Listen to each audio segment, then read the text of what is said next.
No. Welcome, everyone. How's everybody doing? Woo! Pretty good. How are you? That's good. Fantastic. Yeah. Great. Yes. Enthusiasm is at an all-time high, as well it should be. Fabulous.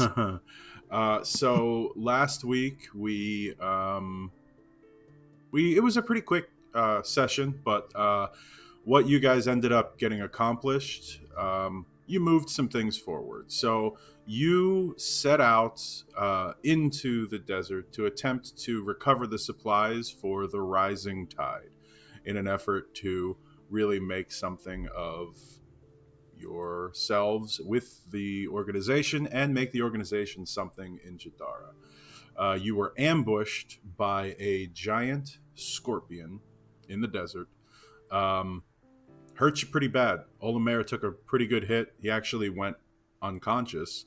And as you defeated that creature, you pressed out into the desert.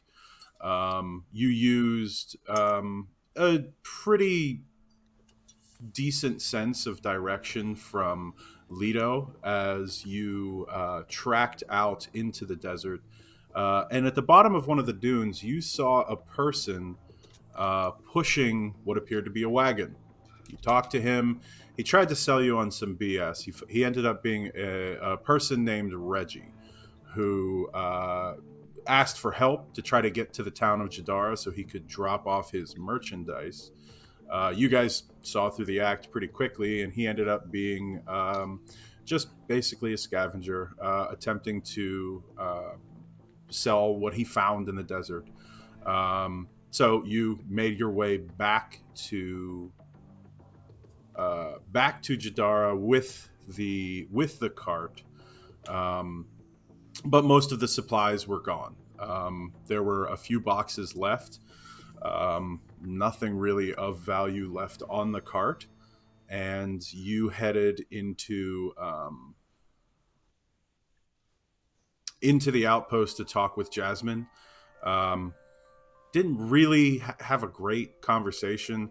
You agreed that Reggie should try to join up and fill the void that Trevor left in his absence. Reggie happily agreed, and Jasmine accepted him. That being said, you guys were faced with a decision. So you decided you were going to sleep on it. You were either going to head back out into the desert to recover what amounts to be the lion's share of the supplies, or Jasmine had a lead on something that would benefit the town if you guys decided you didn't want to go in that direction. So I think that's where we'll pick up. You guys just are waking up for the day, early morning. I don't know. We didn't get too deeply into it, but what's your sleeping arrangements? 4 beds in the room. Are you all normal people sleeping, and Leto, you sleeping on the floor? Like, what's going on there? Yeah, I definitely imagine Leto has the like, you know, in the original Born Identity, where he just like flops down on the ground in the bedroom without doing anything. He just kind of lays on like his like clothes, and uses the bed as a shelf. Yeah. So I've used Druid craft to make some like of those pretty sequoia flowers, and I'm just gonna toss them out onto my bed for decoration and put my backpack there. But I'm just on the stone. I'm happily sleeping there. The one thing too that I forgot to mention before we get back into the game is we canonically, Leto has a horse skin. Oh. Yeah. All right. So he is able to. There were a couple rolls involved to see if he had it and if he would have had it, but he does. All right, I'll add that to my list. Yeah. Solid rolls. Also, and just to let you know, Leto, you're currently listed as map view. Oh. I thought you were being punny. I had no problem with it. Wonder why I am. And also we forgot to share with Leto the most important bit of information we got last week. Which was that the goblin that that is part of the rising tide that we met that came back and whatever. His name is Gravy. True. Okay. Yeah. That is good to know. I'll write down Gravy Goblin over here. Yeah, and in that discussion, like while you guys were out looking for the supplies, Jasmine had a moment to like calm him down and talk to him and see what actually happened out there. And she said when you returned that he didn't actually see what happened. Trevor called out that they were being attacked by kobolds, and Gravy just booked it. Got it. And since we discovered that the only things that were left on the cart was a bunch of useless junk, we're speculating that it was an inside job, that Trevor knew where the valuable stuff was, and he actually was involved in the theft. So our guess was that the supplies are in Dallin or somewhere from that. It's probably our first order of business, if we want to go that route, was to track them down to there, or we have to take this job in town to increase the reputation standing of the Rising Tide in Jadara. Right. So go digging through the sand for lost artwork.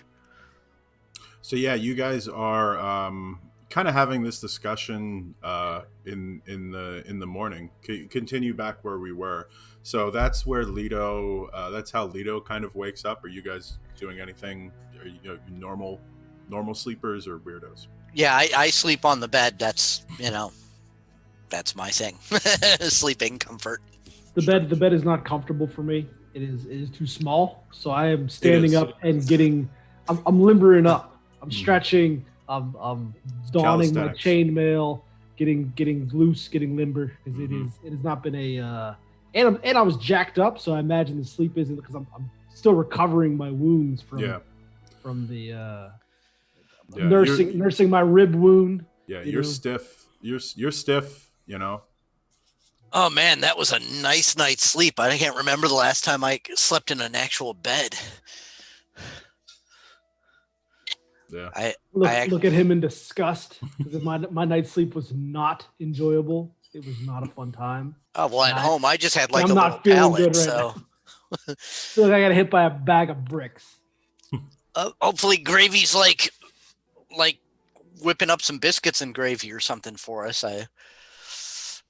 I'm sure there's going to be some breakfast ready. Zarl'Gug, I can tell he wants some breakfast. Yeah, so Zarl'Gug would have gotten out a little bit earlier than everybody else, and just went into a bit of a meditative pose, sitting on the bed, cross-legged, and at the mention of breakfast, his eyes immediately just pop open. The key word. Food? All right, well, I'll get dressed and I will mosey on out to the kitchen, dining, public area, common area thing. Yeah, area. you crack open the door, and unfortunately, you aren't met with the smell of like anything delicious cooking. You see at the table, Titus, Jasmine is sitting there with Reggie, eating something, and they both kind of look up, and she says, "How'd you sleep?" Pretty good. Is there breakfast? And she yells, "Gravy!" And this, like, he's much better put together, even still, than he was the last time you saw him yesterday, which still isn't very. He like barges out the door, like barely balancing some food, and throws it on the table. It looks like grain, like oatmeal, basically. Doesn't have a particular, aroma to it other than that. No like sugar or cinnamon, and he kind of like hastily like throws it out. He's like, we're making do right now. And he like turns around and runs back into the kitchen. All right. Well, I will sit down and start eating, and I'll mention to Jasmine. I mean, I don't know what funding you've got for this whole thing or whatever, but we can probably pick up like some fowl in town to start getting some eggs and stuff. She nods. She says, "Yeah, I just, I have some. I kept the rainy day funds with me, thankfully, but I was kind of expecting this morning to have most of the things that we have back, but we don't have those. So breakfast is kind of shit today, but I'll head into the market today or send Gravy and Reggie, and we'll get some stuff for you." All right, cool. Yeah, I mean, I'm Zarl'Gug's not just telling gonna you. shrug and then pop down at the table. Yeah, it doesn't look great. It's probably what Zarl'Gug's actually used to. True. Yeah, this is great. Breakfast of champions. I mean, I'm not telling you how to do your job or anything. It was just a suggestion. She nods. She goes, "Yeah, it's listen. We're off to a rough start." And as everybody else kind of makes their way into the hall, she kind of nods at everybody, and she goes, "So, did you guys get a chance to talk? Do you want to have some time to decide amongst yourselves what you want to do?" She said she kind of is like, you notice her bowl's empty, and Reggie is too. So he picks him up and walks into the kitchen. She kind of stands up. She's like, "I'll give you guys some time. If you need anything, just holler." And she walks out and walks up the stairs and walks up to her room as you guys sit down around the table. So what are you guys thinking? Well, we can either go digging through the desert for some lost artwork, or we can go on a wild goose chase to try to find what may be left of those old of the rest of the supplies. But if they did go to insert name of town here, Dallin? yeah, if they did go to Dallin, we're 2 days behind them, and chances are they've already sold that stuff off. At least a day. So that might be a waste as well. So whatever you guys decide you want to do is fine with me. My Wasn't there anything more exciting to do? My thoughts are that the trail's running cold on the supplies, but also we need to get a name for this thing, so maybe we can get some money, better supplies, or even some kind of favors in the town or from Jasmine. So you're thinking we should do the artwork thing? If it's quick, if it starts taking us more than the morning, if it gets to be afternoon and we're still at a dead end, then I say maybe we bail on it and search down to Dallin. But I don't know how much. Yeah, time. we don't even have a solid lead. Dallin is just a best guess, right? So Right. I'm not keen on just wild goose chases. Yeah, Dallin's just the best guess, but also I don't see, Olomaer, how you think we're going to recover artwork that's been lost for a century in like a couple hours. Hey, time's of the essence, man. That's all I'm saying. Well, do we know what the supplies are? I know when we first came in, she was talking about, we didn't have the title for the wall, or we missed like the special papers and the crest. And like, I don't need those types of trappings, to feel like I'm part of this group. So if we're just missing out on decorations, then I'm pretty happy ignoring that. But if there's, weapons and magical artifacts and like a lot of money that's going to really help us out, then it still might be worth chasing it. Do we know what it is? We don't, and that's a good idea. She should know what is missing. She did have you saw Gravy have like a manifest, or so, like one of them at some point yesterday had one. So okay. That's definitely a good question, though. Yeah. Is Gravy? I mean, is Gravy like working in the kitchen or whatever? Yeah, he hasn't come back out of the kitchen. Reggie's back Okay. there too.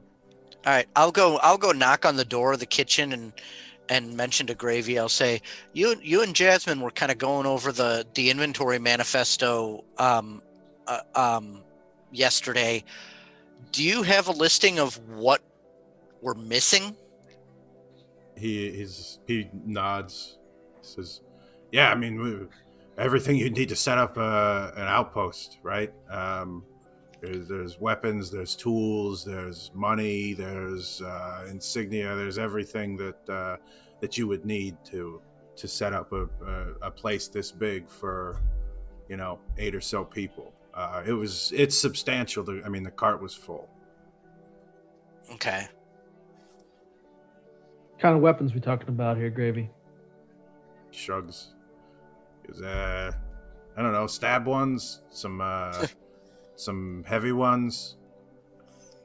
Well, if it was, I mean, we can kiss the money goodbye. I mean, if there was money on the cart, we're not going to recover that. As far as weapons, we've got weapons, so that's not as big of a thing.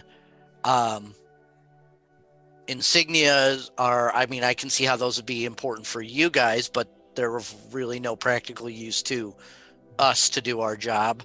So what, I guess we're trying to figure out what vital stuff are we missing that would help us to do our job? Gravy kind of shrugs. He goes, "Look, I mean, you're eating shit, and there's nothing here. So if you're cool with that, then don't worry about it." Leto will put a cricket in his mouth from his back. He goes, fine on food. "Yeah, see? Actually, let me get one of those. You got any extras?" There you go. Fucking love crickets. Desert. That's great. He's like, the cricket is like, in comparison to him, it's like this big. He loves it. Like, dude, full-size Chicken Snickers wing. bar, score! Yeah. It's like a 3-biter.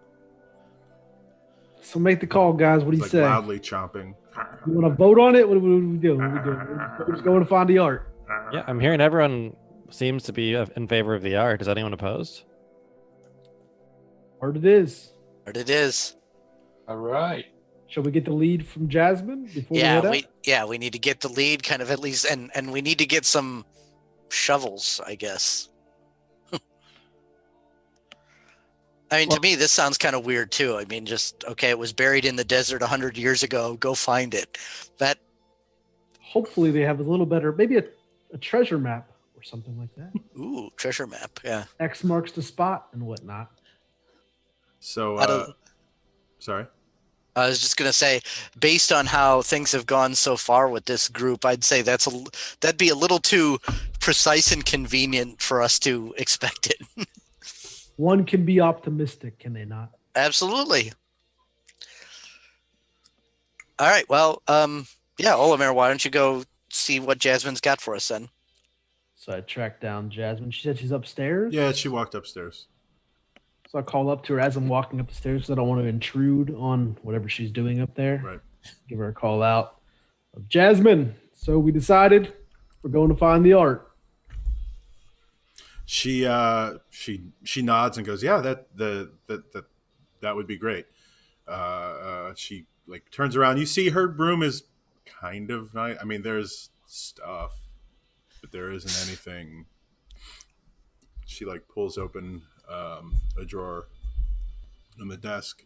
Make a perception check.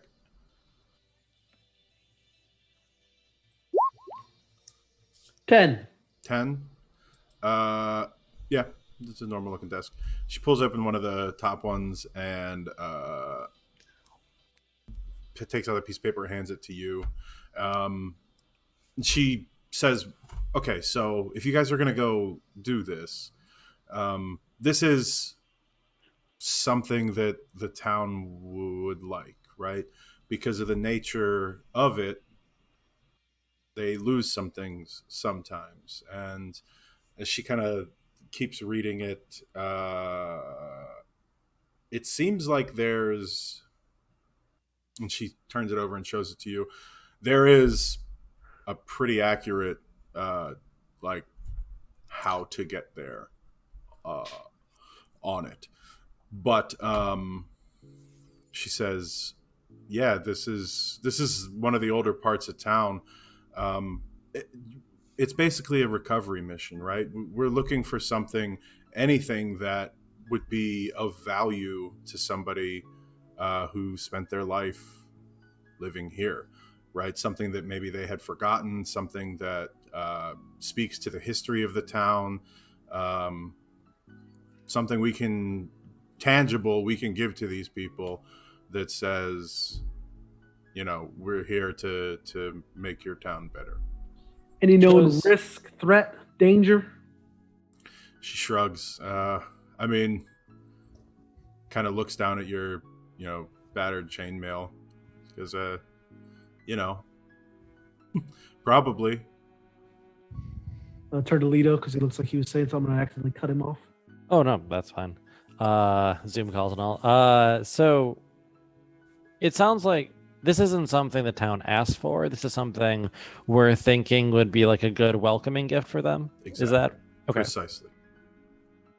Oh, so she's come down. She's talking to all of us now. She's kind of at the top of the stairs. Okay. Yeah, Sorry. that's fine. Now, not to be that guy, but it almost sounds like if this isn't something that the town specifically asked for, and I've lived here my whole life, I don't remember hearing, about any lost artwork or whatever. We could pretty much just come up with any old crap and tell them that it was a lost artifact from the town. She says, and yeah, you could. I think that, if it was legit, it would be a little more believable, but. Okay. And, are we expecting this to be like a quick morning jaunt, or is this going to be a multi-day excavation? Should we bring bedrolls and stuff? She laughs. I mean, it's only a couple miles from here and doesn't seem too far, but I don't know. What would you think? And actually, can we just go up to Mayor Crowley and ask if there's anything in the town that needs doing? Wouldn't that be wiser? She thinks for a second and says, "Yeah, that absolutely. I'll leave this up to you. What you want to do, how you want to do it. You guys asked me for a lead, and this was my best idea. Feel free to make this whatever you want." It's more of an idea than a lead, Jasmine. Sorry to be the bearer of. She says, "There's a map that leads you to where you need to go. I can't imagine a better lead." What's the source of the map, Jasmine? She folds it up. "Why don't you go talk to Mayor Crowley?" No, who gave you the map, Jasmine? We'll take the map. You sure? It's not a very good lead. And I hand out my hand. I wave it. I open my hand and hand out. She's like, "It's not a very good lead. Are you sure?" I want to know. I would hate to waste your time. Source of the map, Jasmine. Source She of the hands map. it to you. As a keep waving. She says, "I bought it in the market." Bought the lead? The map? You bought the map. You bought the lead. Yes. Well, I don't understand what the origin. Gotta know my source. Gotta know the legitimacy of the source, Jasmine. Can I take a look at the map? She nods. I hand it to Titus. She goes, Okay. That's thorough. That's good. I don't have a problem with that. You should assume, however, that I've vetted some things, but I appreciate that." I'm going to take a look at the map and, being of the background and such, does this look like it's a legit map, or does it look like somebody conned her? Yeah, I'm gonna lean in and help out because I'm a soldier. Yeah, make an investigation check with advantage because Jet's helping you.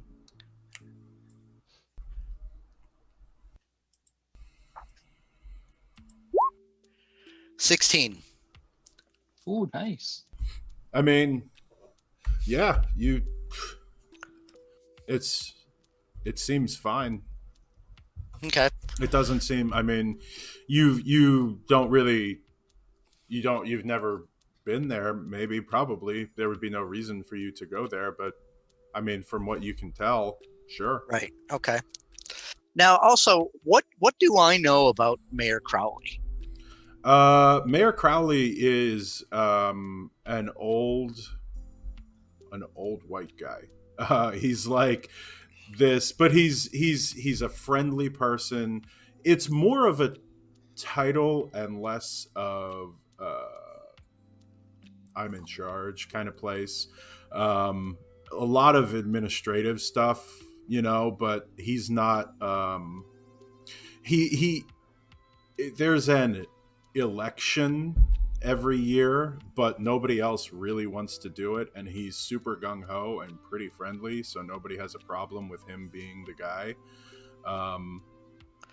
So he's more like Saint Nick and less like Mr. Burns from The Simpsons. Yeah. He's not. Okay. He's generally a nice guy. He's you and he maybe probably like he would know. He knows everybody, right? Like he knows everybody in the town. He is kind of like the nosy neighbor, if that makes sense, right?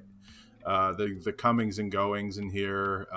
Your best bets are like people in the tavern, probably the guy that runs the tavern, and the mayor would be your like well-known figures who like, man, I know this guy. And you and he personally, I mean, he would know you. He would be aware of you and your father, and whatever the implications of that are. Mm-hmm. Well, I think this lead is a good start. And maybe if we go to Mayor Crowley and talk to him and ask him if he might have any information, knowledge about what might be at the end of this map, what we're specifically looking for. And then also if we kind of get him excited about it or get his stamp of approval on things, then when we succeed, we come back and everything is great, rather than us trying to convince him, okay, we've done this, now here's why you should care. Agreed. Question, Jasmine. The directive after we get the supposed artwork or artifact, do we bring it to you, Mayor Crowley, or your source of the map? She goes, well, I mean, if you want to bring it straight to him, that would be fine. We can go together. Just so long as, he knows that it comes from us. I'm not looking for any undue glory. I don't know if you want to be there for like the presentation of the artifact. Or honestly, I think her being the I forget what her title is, the DP, deputy progressor. Mm-hmm. Is that Yeah. her being the deputy progressor? I would say she probably should at least be there, be present for the presentation of it. So she goes, maybe if the lead checks out, and she kind of looks over at Olomaer. all right, well then, yeah, let's get going. Let's go talk to Mayor Crowley, because I know he likes to do his social luncheons and stuff like that. We want to hit him before he gets involved with some of those. Get some information from him, and then we can head out. Sounds good. Let's hit it up. Yeah, so you guys, you've been awake for about an hour and a half now at this point, had a lunch, kind of had your belongings. Make sure to, because you do have a place where you're residing, if you're just keeping all your equipment with you at all times, that's fine. But you would be able to leave some things behind. So just make note as you come and go from place to place. If you're leaving anything back, if you're keeping stuff, if you're taking it all with you, just, have that knowledge for your individual characters. Sure. And would it be acceptable for me to would the outpost here have some rope for me to take? There's nothing there. Nothing there. Okay. Yeah, Well, there's you nothing. guys, a couple of you guys had rope, right? So we should Yeah. be okay. They do have shovels though and stuff like that for us. You have you see that Reggie had gone early in the morning to buy the grain and recovered and purchased 2 shovels as well. Okay. So we'll have to have those with us. Okay. Call out to Reggie. Reggie, you coming with us? Kind of looks. Sure. I'm not doing anything here. Glad to have you on the team, buddy. All right. You see Gravy like carrying all the dishes that he used to make, back to the kitchen, and kind of like, oh yeah, nothing to do here, and like puts them on the counter. Thanks, Gravy. I'll bring you back some snacks. He goes, more of those crickets would be great. Never had that before. Gonna like kind of hold up a red shirt and eye to see if it fit, looks like it would fit Reggie. It probably would. You know, if you're gonna be part of the away team, you might want to wear this red shirt. It's a symbol of importance. He nods. He's like, cool. Yeah, I mean, this one's kind of dusty. I didn't get a chance to wash it. All right, let's go. Let's go talk to Mayor Crowley. Yeah, it's maybe 9:30, something like that, 8:30 in that area. People are the streets, as you've seen in the past, are at this point pretty quiet. Most of the people who work during the day are already gone, and most of the people who work in the evenings aren't out. But you pass a couple people, and you see like they kind of make a perception check, a group perception check. Group, just straight up. Mm-hmm. 4. 13. Olomaer is struck blind. All right, see if I can pull up the 22. Wow, nice. Local, man. You know the area. You're local. Right. You see that people are like pretty fucking curious about you. Like they're not, obviously nobody's approaching you or like doing anything, but you're getting like people are like definitely watching you.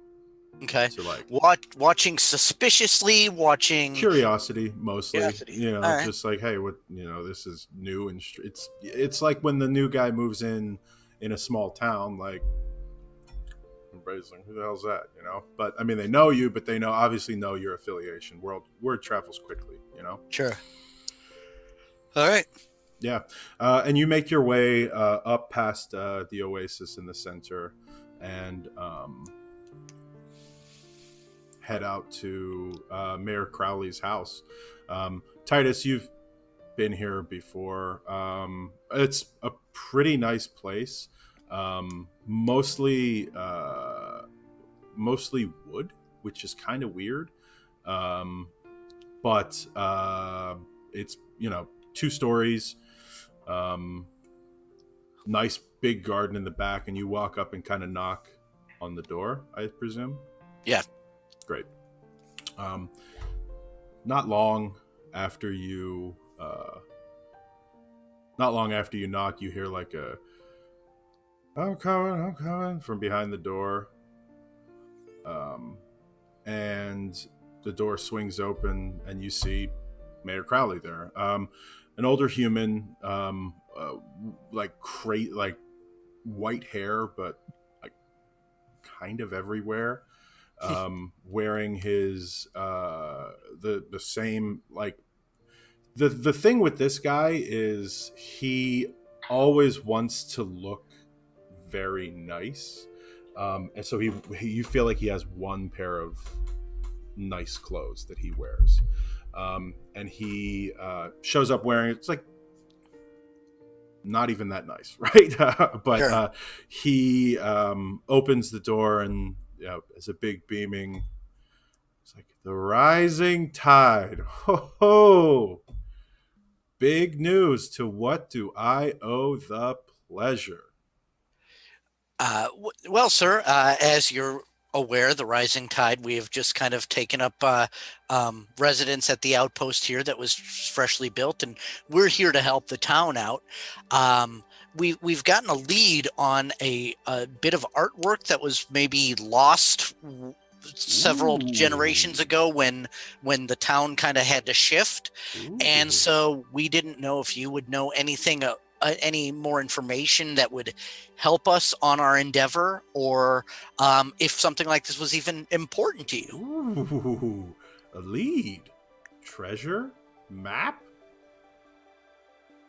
All of the above, yes. That sounds great. Let me see the map. Where'd you get the map? Well, the Rising Tide has numerous resources all through the land, and so it came Ooh. from our higher ups. We're not sure of all the exact details. Wow, this is a As Titus is speaking, I'm like his hype man. I'm like just like nodding, pointing the whole time. Like he goes. tell the he's- truth. He's Listen like, to him. well, when I saw the state of that cart come in, I was afraid this was going to be a bad time. But you're here first thing in the morning, trying to do good, trying to help the town. Yeah, that sounds great. Well, apparently, the cart. I mean, that was what we were able to recover. Apparently, in transit, they were beset upon by a tribe of marauding kobolds, from what we had heard. And Kobolds. even when we went out to recover it, we fought off and slew a huge scorpion just a couple miles outside of town here. Scorpion. Oh yeah, the thing was huge. Oh, Um, wow. So you guys must be pretty brave. Wow. well, this is the kind of service we want to render upon the town. As you know, I've lived here my whole life. I love this town, and so I'm excited to make a difference here. And I'll show him the map. And He what can takes you it, tell us about and that? his eyes are like, he's like, Did it seem like Mayor Crowley's being genuine, or is he being a sarcastic asshole? make an insight check. Yeah, that's a good point. I probably should have been able to. 8. Rolling great tonight. 8. Rolling great. He seems genuine. His intentions are very genuine. Rolling great. And he's like staring at the map wide-eyed. He's like, "Wow, this is boy, yeah. See," and he's like, he kind of like flips it around and stands next to you. He's like, "See this is where it used to be." He's like, "There's the oasis there. There's oh wow, I haven't seen something like this. I have seen something like this, but I'm so excited that you guys have this now. This is great." Now, do you happen to know what we might expect to find at that location? Well, for a lot of the places, they're just going to be houses. I checked the old mayor's house. That'd be a good place. There might be some books or pieces of art or something significant to the history of this town. That would be Okay. great. Awesome. Yeah, we can certainly look into that.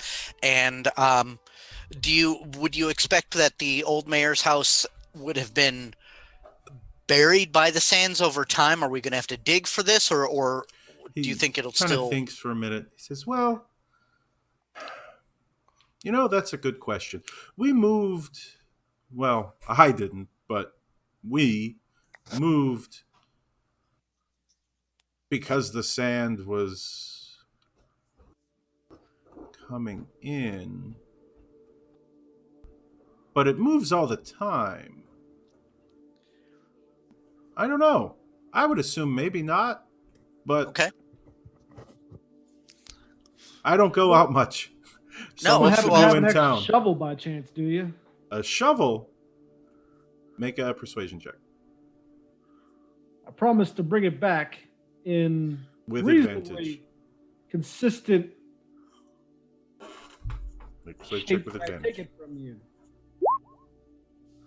14. He goes, oh, now I know you saw my beautiful garden and you know that I have a shovel.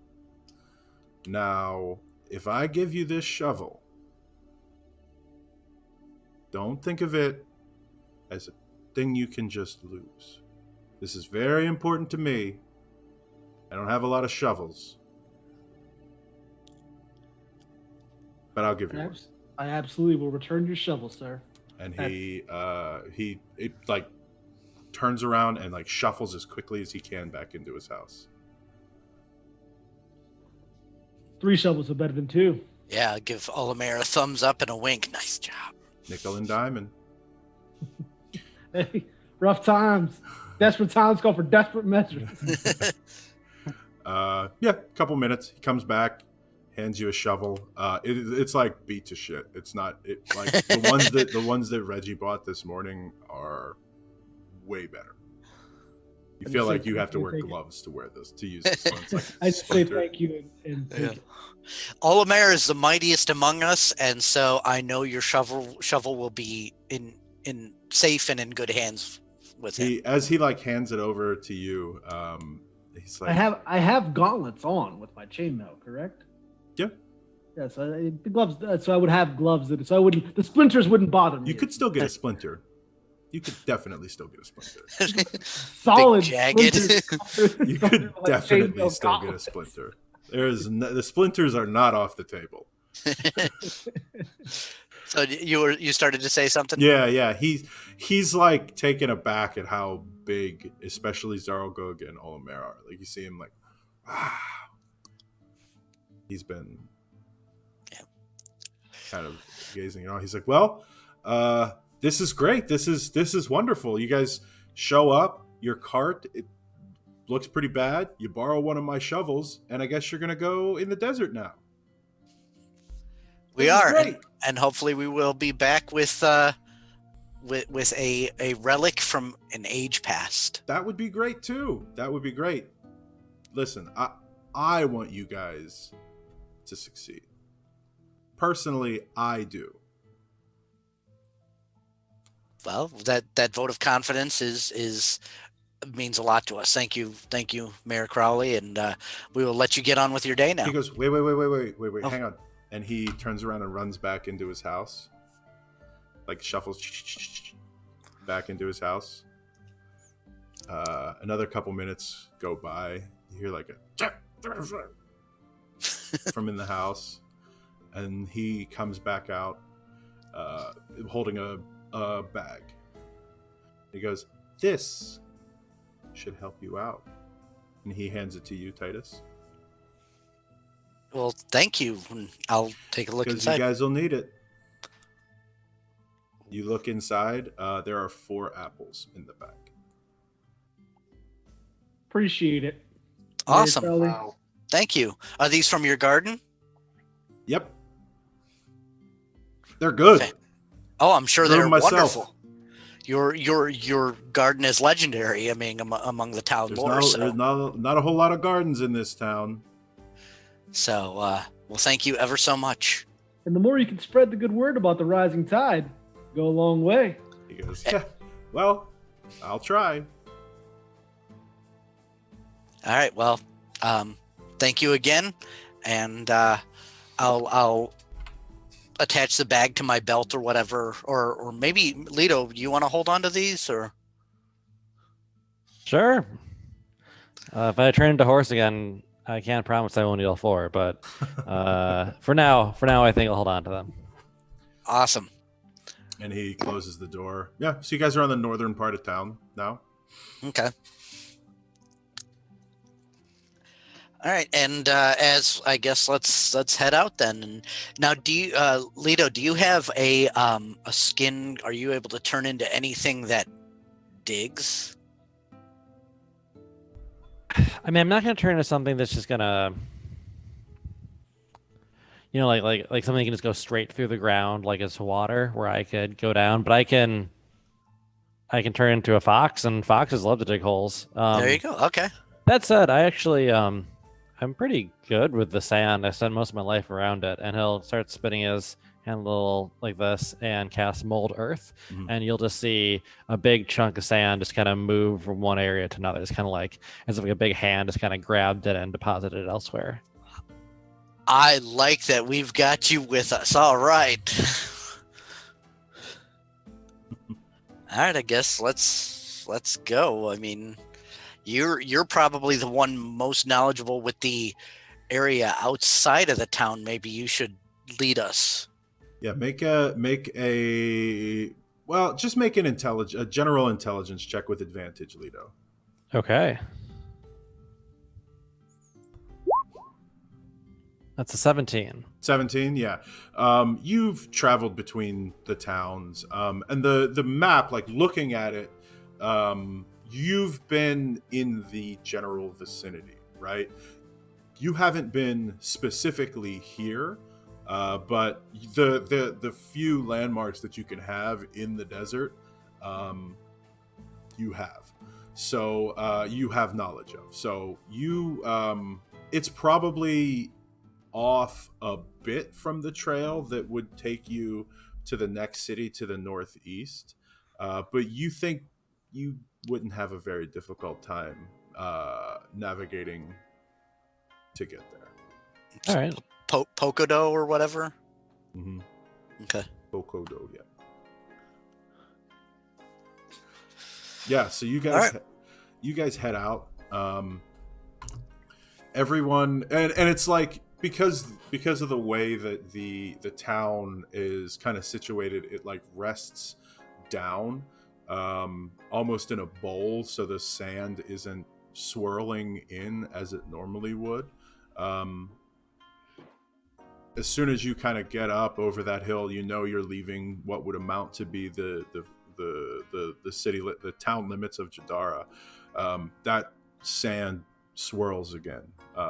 It whips up, and you guys all kind of pull down. If you have any face coverings, you pull that down, and make your way out. How are you walking? Well, it sounds like you probably want me in the front if I was the one who looked at the map. So I'll kind of start. I'm walking forward. Every once in a while, I'll point out like a landmark and stuff. Now that I'm feeling better, I'm back at the front of the pack as well. Okay.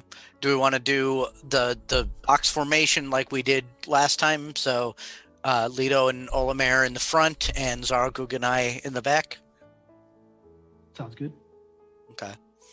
And as normal, I'm keeping an eye out. I'm trusting them to focus on the front, and I'm scanning the horizon behind and to the side, keeping an eye on the rest of our surroundings. Cool. Yeah. So everyone give me that perception check with disadvantage, please.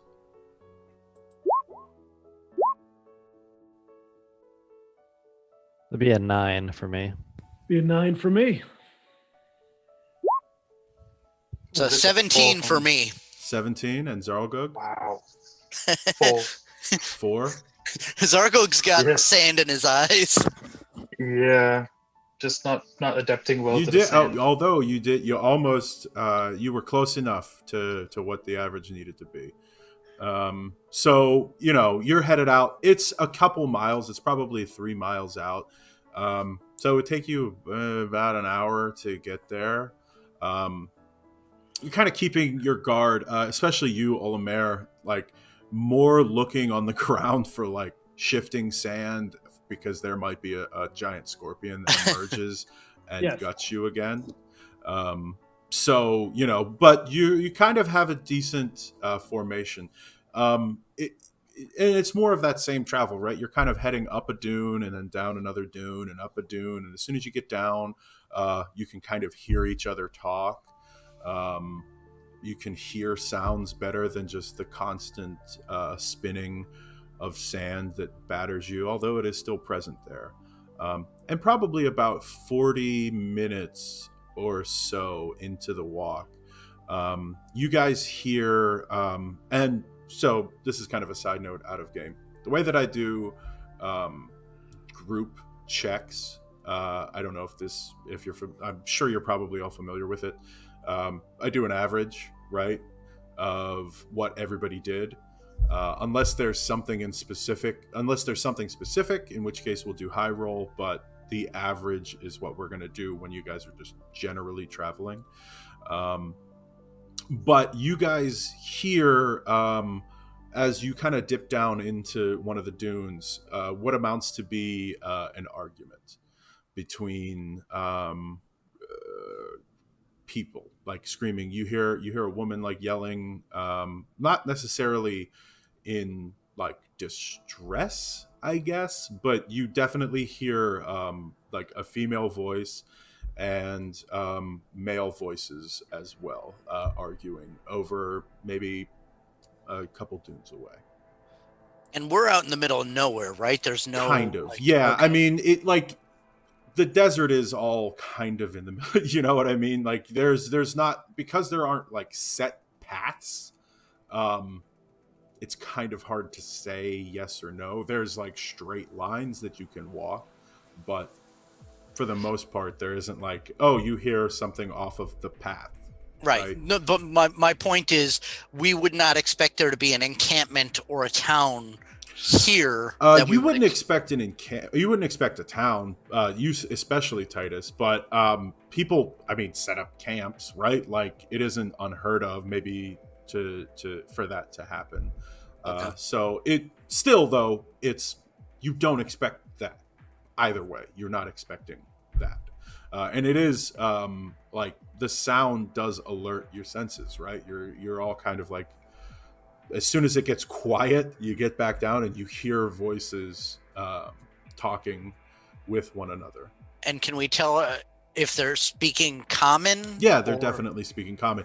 It's too hard to hear specifically what they say given your group's perception check, but right. You definitely do know that there is something still happening, right? Like the closer that you get to it, you hear them like yelling at one another. All right. We should probably try to be as quiet, as stealthy as we can. I mean, they likely aren't going to be able to hear us very easily either, but we should just try to be as cautious as possible. Are you saying we should find out what's going on? I was just going to keep walking forward.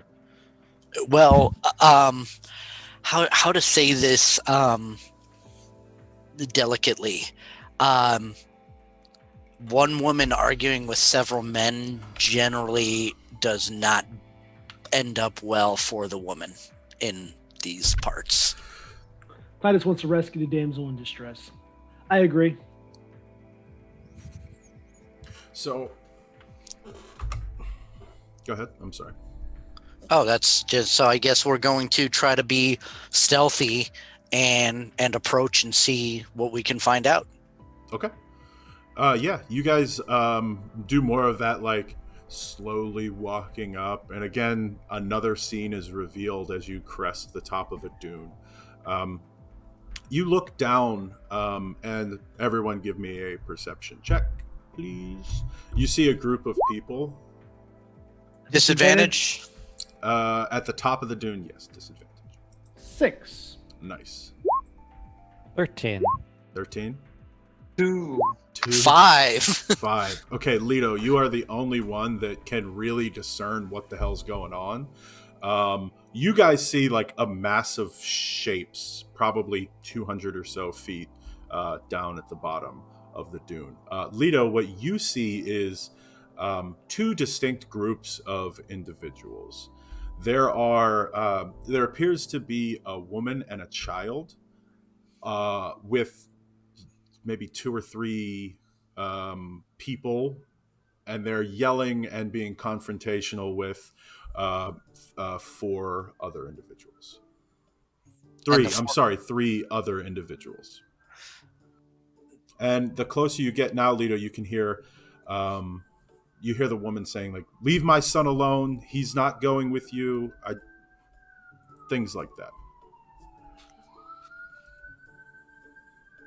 Okay, it sounds like I don't know if it's about the woman actually. I think it's about her son. I think the group wants the. Is it a baby or just like a child? It's standing, right? Like Okay. it's not Sure. 2-3 feet. It's hard to tell from here, but it is of it's not a baby, right? And can we tell what the group of the three are? These, rough-looking brigands? Are they gentlemanly fops with curled mustaches and teacups? And... Yeah, I mean it's hard to tell. I mean, clearly out here they're all. There is this like the one discerning characteristic, Leto, that you can see is that the figures that are standing with the woman and the child, they're all dressed similarly, whereas the rest, like the people who are talking with them, appear to be like people who are prepared to be walking around in the desert, if that makes Okay. sense. Yeah. And do the any of other them look like? Go ahead, Leto. Do any of them look like they'd be part of like my tribe or anything? Like they don't have like the characteristic like blue head wrap. Right? Yeah. No, you don't recognize them. Leto, do you see any weapons? Kind of peer forward.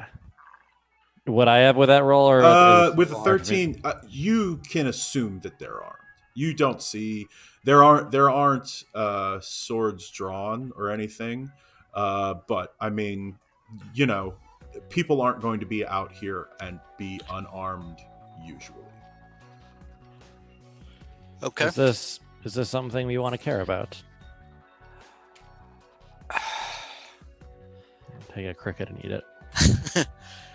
I kind of feel like we should. Yeah. Yeah.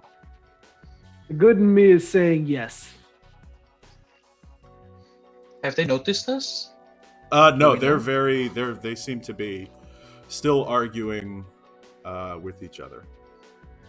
Okay, so I'm gonna ask the group, do we want to flank them if we're gonna get involved? Do we want to try to get around so we can flank them? I would say surrounding them probably wouldn't be a bad decision. It would be They're difficult all- to surround them given from where you are, because they're like you would have to circle the entirety of the dune to come from the other side of them as well, right? You can. I'm just saying it timing wise it would take a while.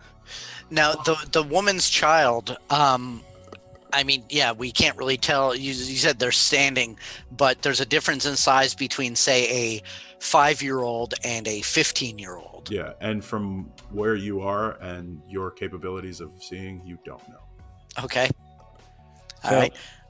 It seems like a little bit of a fight between these groups is brewing. Are we going down there to de-escalate, or? And I look over to Titus. I think you've already picked a side here. Are we looking to just help one of these two groups? No, I think de-escalation is the key there, if at all possible. You see now, as you guys are kind of just deciding what to do, the three people are like stepping forward, and they've drawn blades at this point. Okay. I Well, think they've time is of escalated the more. essence here, guys. all right. If we're going to do something, we should start heading that general direction. How far away are we from these guys? Probably about 200 or so feet.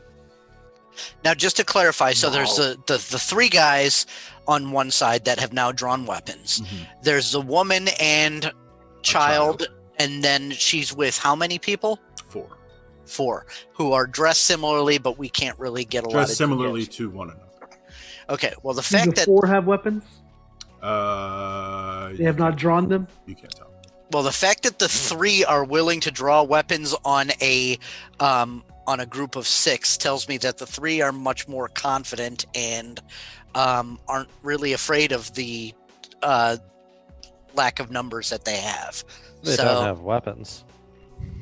that's we don't yeah so Well, do you want to get in there, and I'll slap I'll slap Titus on the back. I'm gonna cast Long Strider. We're a ways away. I'll give you 10 extra movement speed.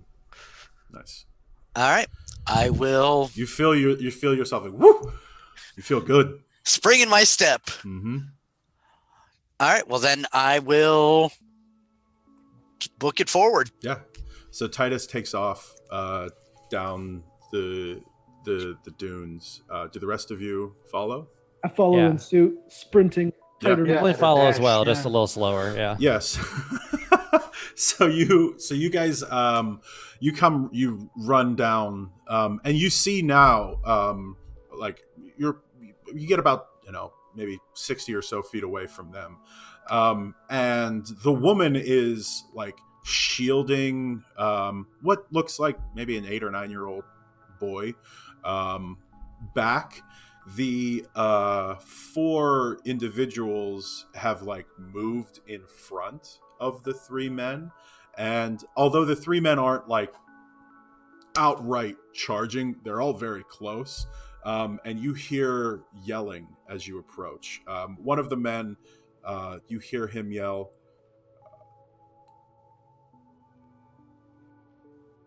sorry, no, my internet cut out there for You hear him yell. Ron just had a seizure or something. all right. No. Yeah, you hear him yell. The boy. He's got to die. Ooh. And the woman is screaming and frailing. He said, "We don't want to hurt you, but the kid can't." Are we within earshot now? Like within Yeah, like you yelling hear that. distance? Absolutely. Within yelling distance, I mean. Yeah, absolutely. So I yell, "Whoa, whoa, whoa, whoa! Before we talk about child killing, let's take a breath." You see, you look over. They stop and look, and they go, "Stay out of this. He'll get you too." What does that mean? It doesn't matter. Oh, it matters. And they move forward. They goes, "For your own good." And everybody make a perception check. This is straight now that you're down in the valley. Is someone close to me at this point? I mean, you. What do you mean? Something like a party member? Yes. Yeah, you guys are all close. Well, except for me. Titus is in front. Titus is in front. Yes. So sorry, as I saw Leto touch Titus, I'm gonna pass the favor back and be like, "Hey, I have special powers too." And I cast guidance on him and say, "Since you've been seeing things so well, right. show us a little bit more." I cast guidance for him. All right. So you said perception? Yeah, I got a 19 perception. 19, 18. 18. Zarl'Gug? 8. 19. All right. So, Olomaer, you're so pleased with your special powers that you're like smugly standing there, like, yeah, everybody tell me what's going. The rest of you, so there are 3 men, what would be on your right side, who they're wearing, like leather armor. You see like bows. You see that they have swords. One of them has a big axe. Humans. And the group on the other side is there are 4 seemingly almost identical looking men there. They all have pale-ish skin and shaved heads, wearing these like dark green, like simple linen robes, who have interposed themselves between the woman who's plainly dressed and the child who's, like I said, an 8 or 9 year old boy.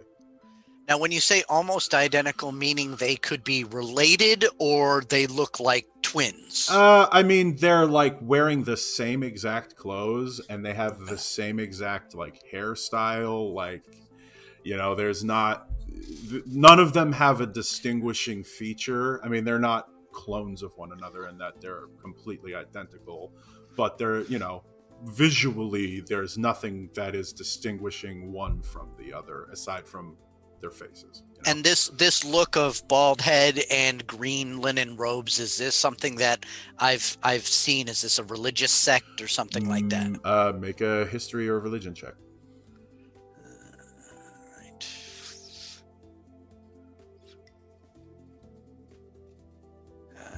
Right. Well, history and religion are the exact same for me, so just straight up.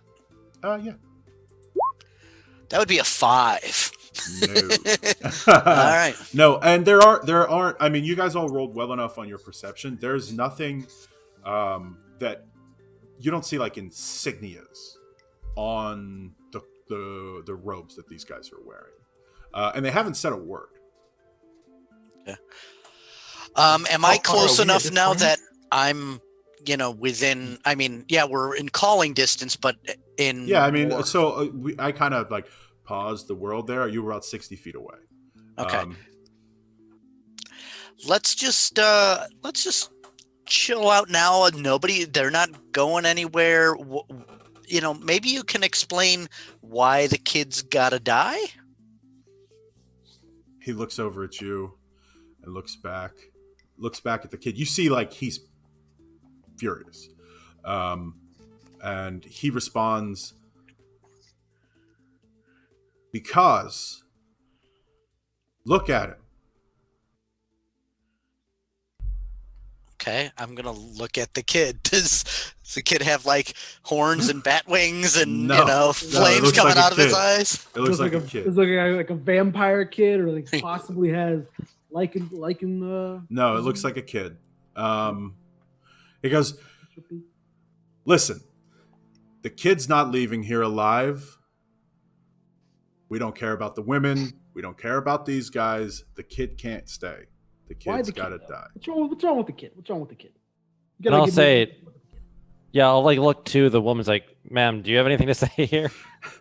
She's like, All right, so sorry, about 60 feet away, right? I'm just gonna slow down instead of dash sprinting, Mhm. and just gonna very subtly reach one hand into my ropes and prepare a dart. okay. Okay. Yeah.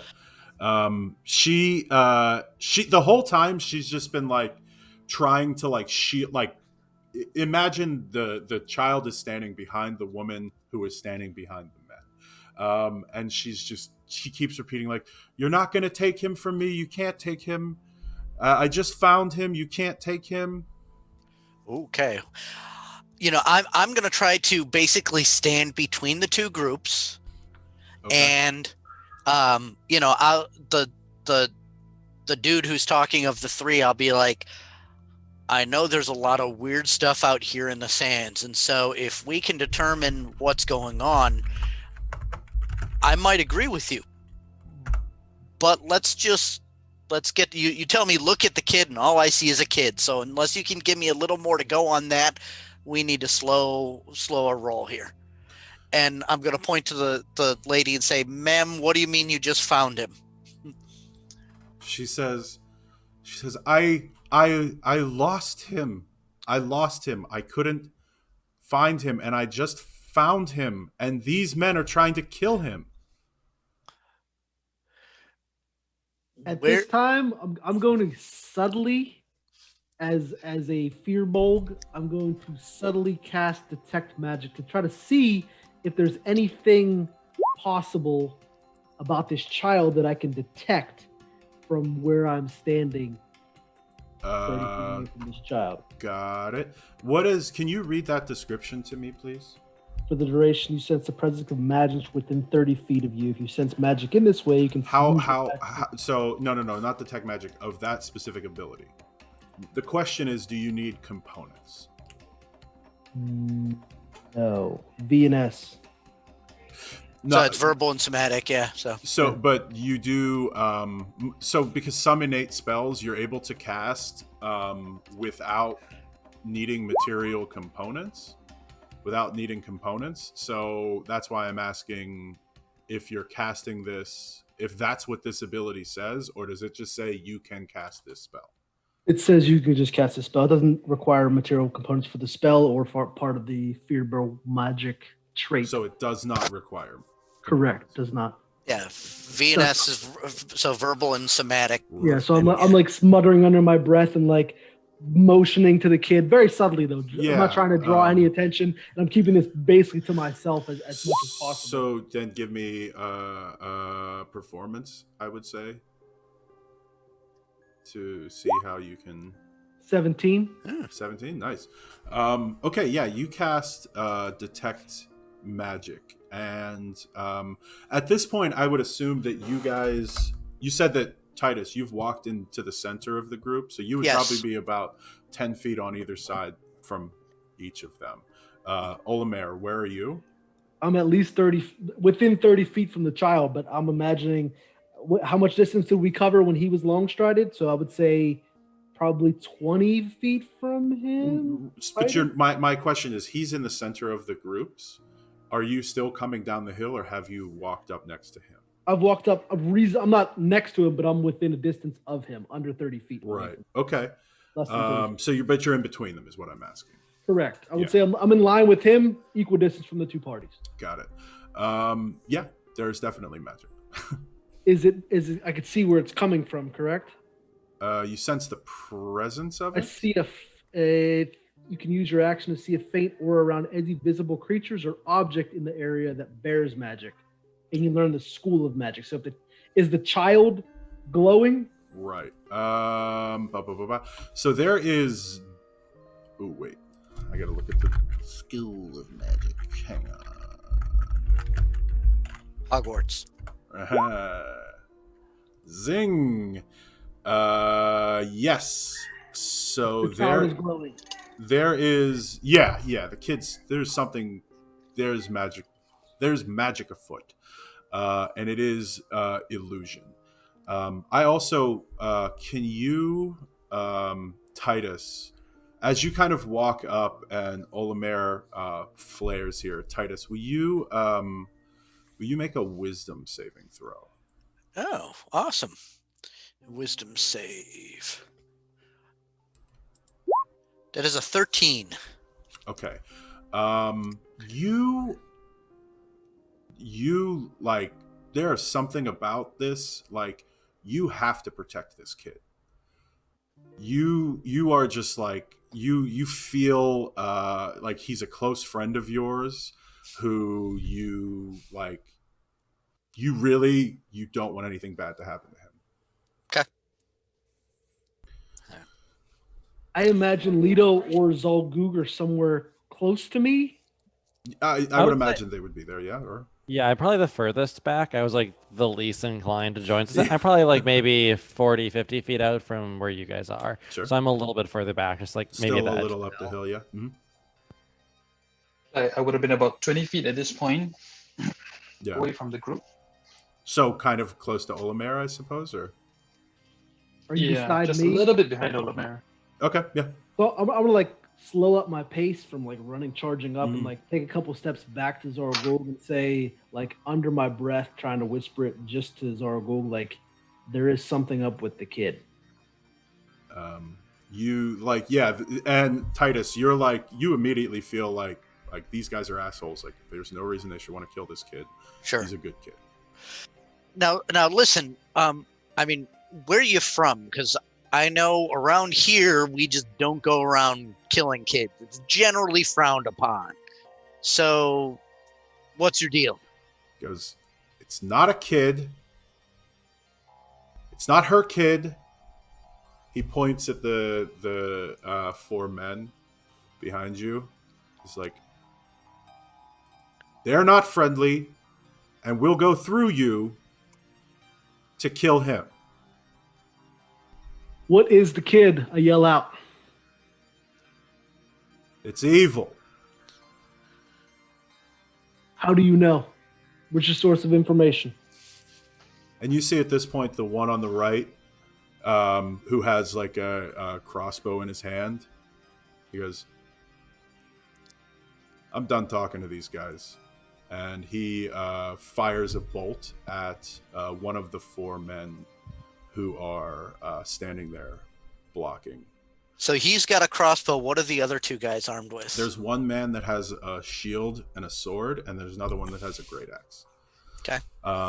and he fires a crossbow bolt. So I think that's a good time. We're going to roll initiative when we come back, and we'll pick up and see how this whole thing shakes out. And we are back. Hope everybody had a wonderful break. I ate couscous, which is incredibly difficult to eat quickly. It is not, if it was like a sandwich, I could just pick it up and house it, no problem. But couscous is like it's tiny little grains, yeah. Like pick it. It's delicious, but it was just not. I'm shoveling this into my mouth quickly, kind of. Yeah. So we are in initiative. I'm going to lay out where everybody is. I'm going to lay out what everybody's doing, and then we will have you guys roll initiative yourself. Sound good? Rock on. Yep. Cool. So, in the midst of these two groups of people arguing with one another, Titus, you've walked in between them. You're probably, like I said, 10, maybe 15 feet on either side, trying to play peacemaker. Olomaer, you're about 20 feet back from him, towards where you came from. So this would be south. We're going to look at it like this too, just to visualize. The men who are armed are to the east.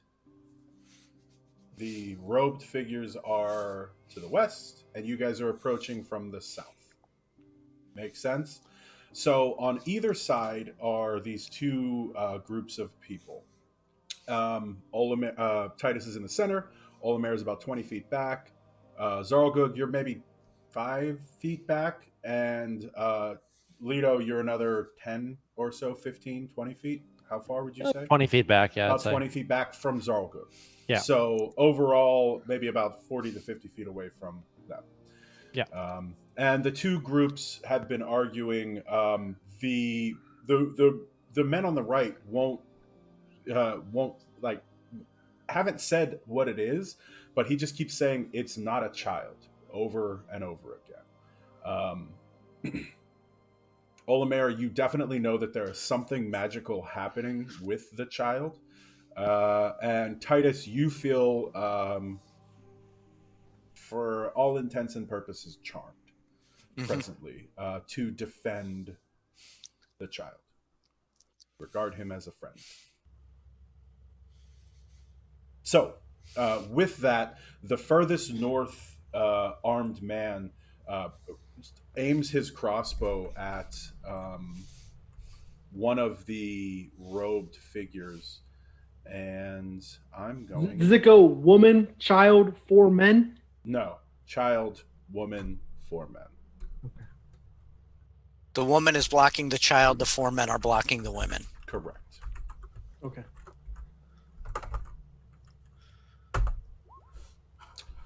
That is a hit.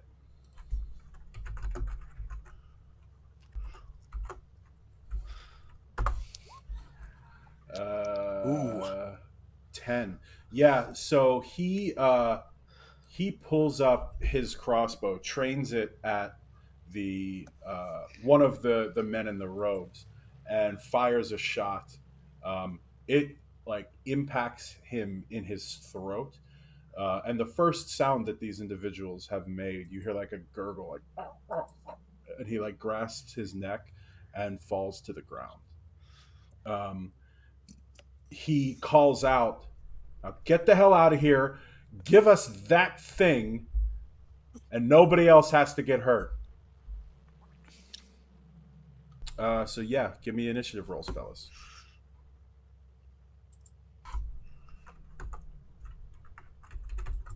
Wait, sorry. So did that kill her, or is she just wounded grievously? It killed one of the robed figures. Okay. So I've got a 13-3 initiative. I've got a 13 as well. All right. 10. 13, 10. About a 4. and a big old Rolling like champions today, Yeah. I'll tell you what. nice. Hey, it's good to have me. I am pretty dedicated and support with my current spell combination, so 4 makes sense. Cool. Yeah. So at the top of the order is I believe it's Titus. Yeah, Titus, you're up first. Okay. So the one that had been talking, he's the one with the battle axe. He's the one in the center with the sword. He's got the sword and the shield. Okay. So I see the guy fire the crossbow. I'm gonna stick my hand in my pouch and pull out my zills and start and be like, "Hey, you know why the horse left his wife? She was being a nag." And I'm gonna cast Tasha's uncontrollable hideous laughter On the excuse me, on the guy with the sword. Yes. Okay. What is the save on that? That is a wisdom save of 13. Got it.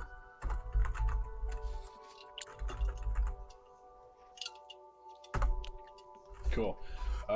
He falls to the ground laughing. He's like, "Ha! Horse! I get it! Horse! I love horses! Ha ha ha ha!" And he falls to the ground, laughing uncontrollably. You see his two friends are like... And then at that point, I'm going to just draw my crossbow, and I'm also going to yell to the rest of the group, "Protect the kid!" Nice. Do you move? You know what? I'm going to step back so that I'm with the group of the bald guys. Yeah, you kind of fall in line with them. Yeah. And you see them now like staring at the person who got killed, and you fall in line with them. Yeah, makes sense. Does that conclude your turn? Yeah. Zarl'Gug. So you're probably 30 feet on either side from them, in either direction. Oh, nice. All right. So I have about 40 feet of movement. I'm just going to close the distance real quick to the guy who whipped out the crossbow. So you would have to walk past the dude with the great axe to get to him. Oh, right. Because Well, the then I'm great gonna axe go is for the the guy with the closest great one to you. axe. Yeah, he's the closest one to you. Yeah, I guess I'll take the great axe guy. Okay. So I'm going to whip out my quarterstaff, grip it with both hands, and just take a swing right at his head. Yep. Go ahead.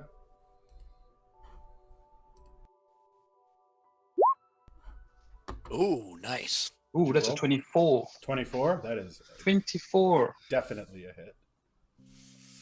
Nice, and that's 8 bludgeoning damage. 8 bludgeoning damage. You walk up Yep. to him and kind of catch him off to the side. You see he stared intently forward at the other people that, and you just cold cock him in the side of the head. It's a good impact, yeah. You see like he's like a little dazed from it, and he kind of takes. All right, a stance so and then I'm just going to use my key point to take a patient defense. Okay. But it's a bonus action. Yeah. Yeah, so you walk up to him, crack him in the side, and then take a stance back and hold up the staff to fend off his great axe. Yep, that's it. Nice. Cool. Up next, so the three robed individuals pull out daggers from their robes and all descend on the group of people.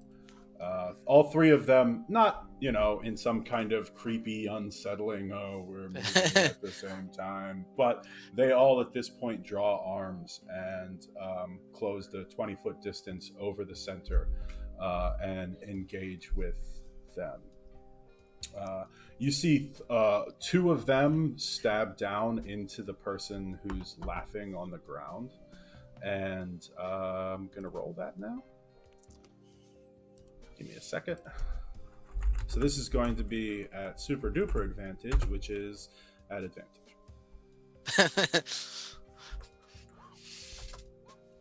So the first one and the second one. Cool. So yeah, they like descend on this person with their daggers and stab down into him, who is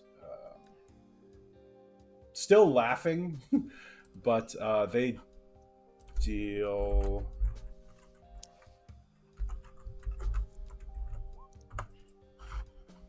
a decent amount of damage to him. They stab into him. Now, does he have to make a save again?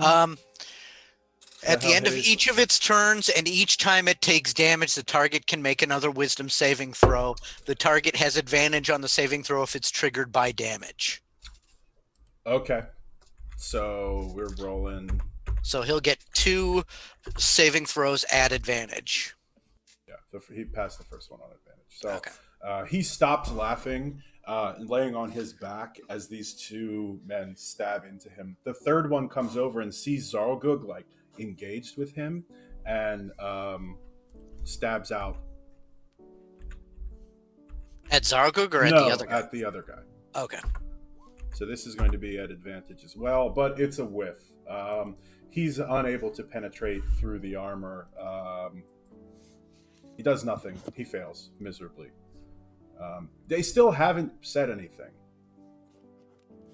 Not creepy at all. Cool. Up next is Olomaer. So I'm going to hesitate on coming out and swinging for the fences with my warhammer on the 3 individuals. They haven't shown any hostility towards us. I know something's not right with the kid, so I'm hesitant on this. So I'm going to move up, stand beside Zarl'Gug, and call out like, we don't have to. It doesn't have to be like this. We don't have to fight like this. I know something's not right here too, but my intentions are to protect my friends first, and then we can talk about whatever's going on with the kid. So I'm gonna bless me, Zarl'Gug, and Titus. Got it. So you guys feel, how do you do that? I think I'm sprinkling a little holy water. So I'm gonna reach into my, I have a little pouch of holy water. I'm gonna sprinkle a little bit on my hands and kind of just look up into the sky, looking for the rain or the thunder that I'm looking for from my God, and say, bless Zarl'Gug, bless Titus, bless myself. And you know what? I'm going to say that when you do that, there is just the ever slightest, like, in the background. And Titus... This feeds my loyalty. I'm sorry. Yeah. Who did you? I feel a rush of adrenaline from that. I'm sorry. Yes. Yeah. So you 3 feel a little better, a little more capable. And you say that, and the man who's on the ground, like struggling against the 2 people, he goes, "I see what you're trying to do." Yeah, kill you. That's pretty obvious. It has to be like this. I could have swiped you in the head with this warhammer. As I like take the warhammer off of my back and hold it in my hand now. Yeah. Cool. Does that complete your turn? That ends turn. Cool. Up next is the woman who seems very upset. She's starting to like drag the kid away, like pull him back, and it seems like the kid is very interested in what's happening. Why don't you guys give me a perception check? Even me? 11. Yeah, that's fine. 11. 18. 15. 15, 18. So Leto and Zarl'Gug, you see that the kid, like, she's pulling him back, and he wants to stay, but it's not like a little kid who like wants to like see what's going on. Like this kid looks pissed, and he's like staring around the mom who's like trying to pull him back, and she's like struggling. So they don't move very far.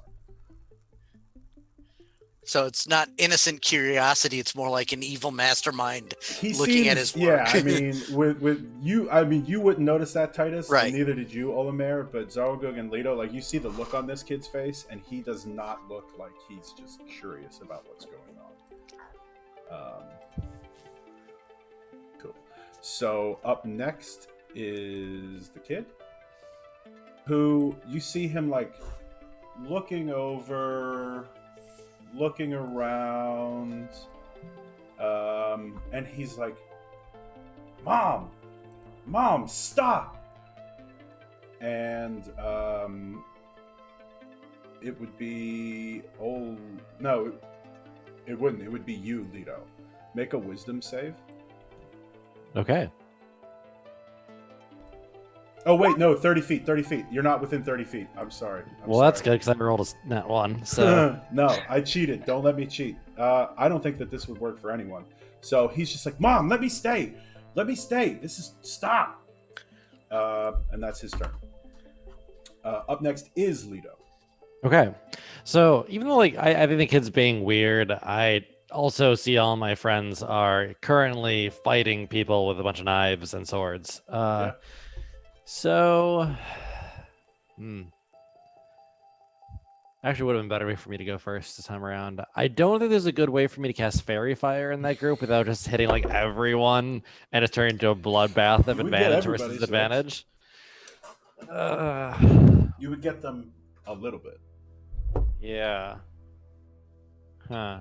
Well, I've seen they've been blessed, and I know blessed helps on saving throws. It might not. I don't remember. Do it. I just love the phrase "bloodbath of advantage." Yeah, everyone just gets to deal as much damage as they want, right? Like, you know what? Okay, I'm gonna trust. Let the dice god sort it out. Yeah, I heard a peal of thunder. I'm trusting in this god who apparently is awesome, you know. And yeah, Talk about our good Lord and Savior, Gord.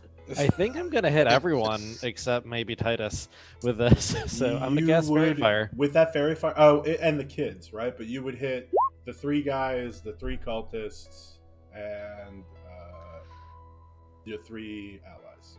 Yeah, so I Dex murmur a little thing in Ignan this time. So the fire version of Primordial, and you just see like light starts to glow around everyone, little like motes of light and strange colors. Yeah. What color? Y'all need to make Gotta give me a color. I would say probably like the colors of like a desert sunset, so like a little rich purple and orange and I'm with that. I appreciate the. Yeah, the desert sunset. That was good flavor. The flavor. Thank you. I was looking for that word. there we go. And it is Dex. Dex save. 16 on that Dex save. Don't even need my blessed up in this. 2. Yeah, my spell save is 13, so that is 3. you are fine. Just to get the D4 out. Get the bad 4 out for you guys, and I roll 4 on it. Of course, when I don't need it, I roll a 4. Ooh, This spell 15. always messes with me because like I don't know how I can describe dodging this because like that's kind of what happens. Yeah, I like to imagine like, there's like the sand that's been swirling around you starts to settle on you and glowing, and you just kind of shake it off. Yeah, it's got to be that, right? And you look, and shockingly, almost unbelievably, the 3 people wearing the robes, like, shimmy shake out of it completely, and are Okay. not affected. The person with the crossbow and the person holding the sword who's laying on the ground are just covered, and the one with the great axe is not. Okay. Yeah, it looks super good. And I will say where I'm at. I'm just kind of standing off on the side of the hill still with like, my staff in hand, and I'm just kind of watching this, and I don't really know how to think about anything, but I'll help everyone out. Everybody's happy. Cool. That'll be my turn. Yeah. Zarl'Gug, you roll a Dex save, Zarl'Gug? He did. Yeah, he did. Yeah. Oh, I didn't see 15. Oh yeah, Titus was out of the thing. Oh, that was Titus's roll for some reason. Yeah. Wonderful. Hell yeah, we got. You don't need to be blessed. Comes down straight when he needs the blessing. So at the top of the turn, the person who has the crossbow out draws a sword and pulls a dagger from his belt, and the person with the sword and the shield stands up, and they all make their attacks. So the one with the sword and the dagger, he's not going to get to use both of them this turn because you only get to draw one weapon at a time. But he's going to make an attack on one of the robed men.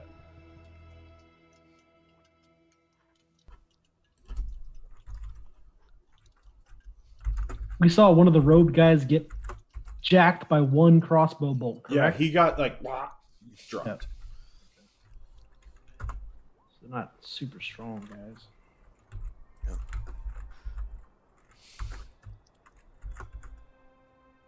Got it.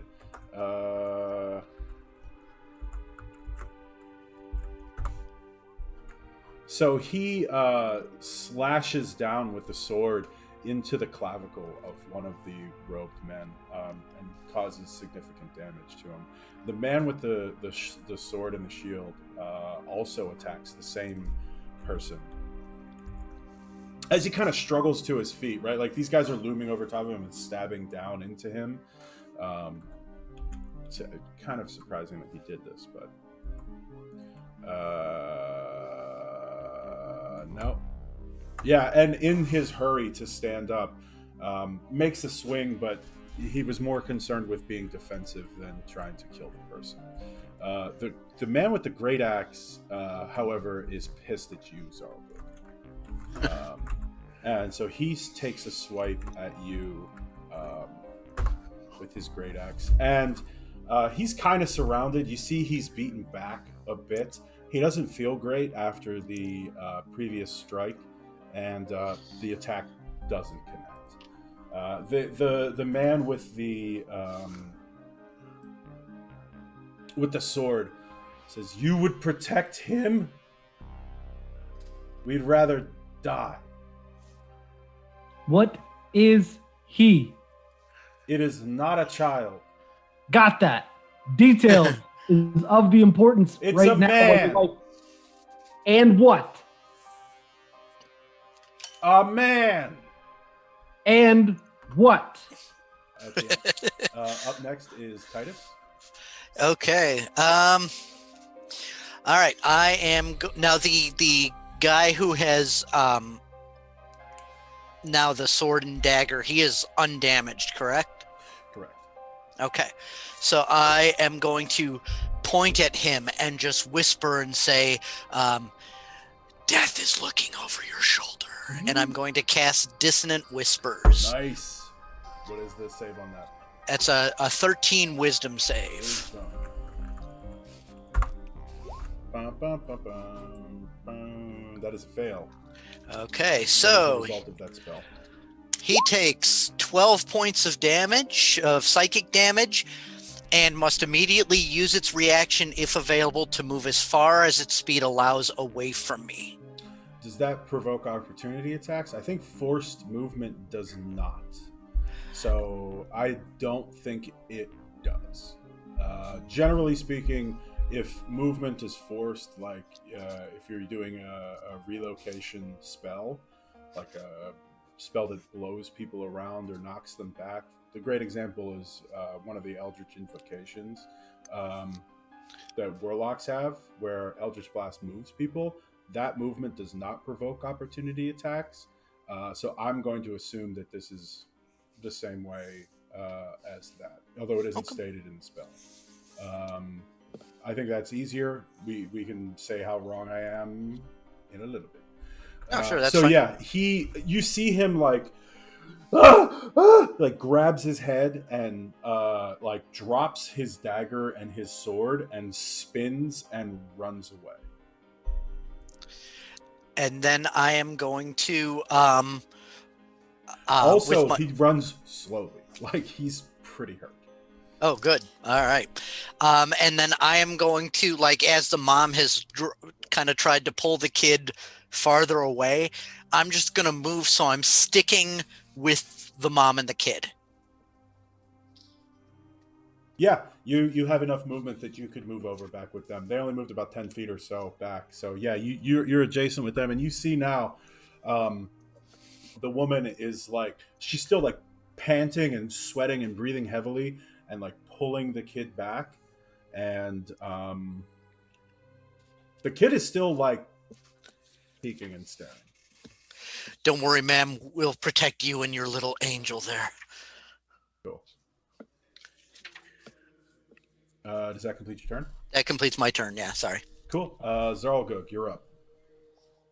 All right, so out of the corner of my eye, I've kind of noticed the kid behaving weird, strangely, unusually, not You how I did would see expect that. him to. Right. You did. Yeah, see so that. between that and the insistence of these attacking guys, I'm going to hesitate a little bit. So I'm still going to go in for an attack on the guy with the great axe, but at this point I'm really looking at just knocking them out or disabling them rather than outright killing them. Okay. Yeah, so you can do non-lethal damage, assuming you hit. Yep. This is with advantage. Yeah. All right. So I'm just going to use one hand with my quarterstaff this time round with advantage. You said? Yeah, this is with advantage. You're around the side of the guy. The person with the dagger is in the front. All right. So I one-handed. I did 18. 18. That's a hit. Does that hit? Awesome, and that's 4 bludgeoning damage. Hang on.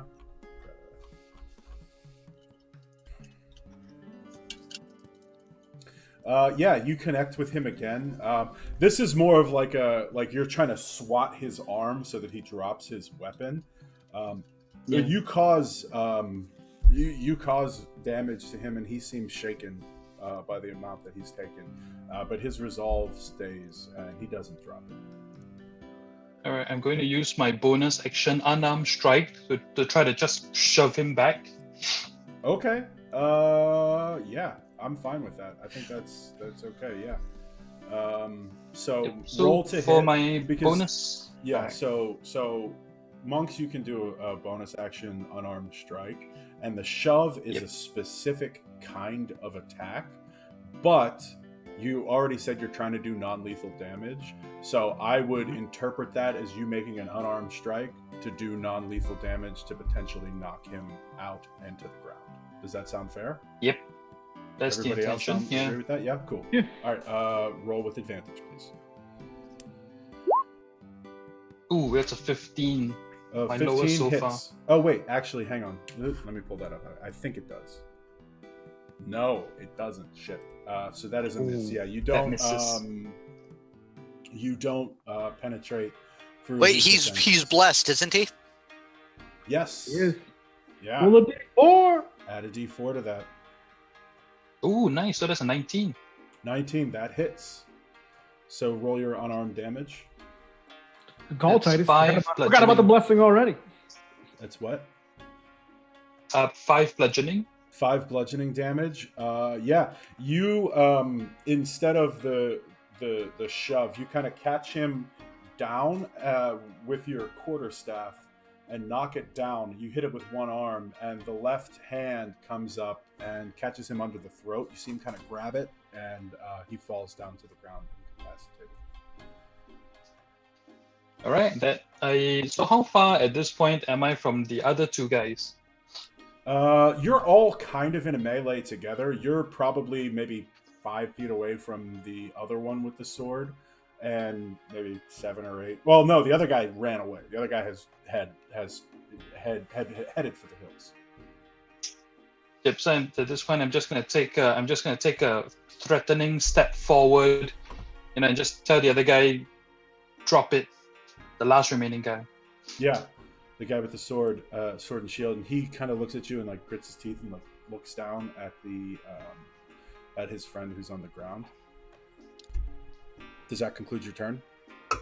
Yep, that's it. All right. Up next the two. Sorry, the one person with the. I'm sorry, I'm getting confused. So the two men who were standing over the sword and shield gentleman now continue to attack him.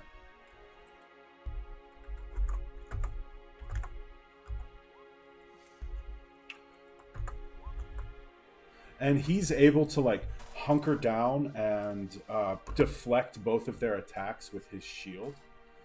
The other one, who had previously been attacking the person with the great axe, kind of looks down at the person laying on the ground and stabs into him. You see, like, the guy laying on the ground, who is unconscious, he's like plunges this dagger into the person's chest.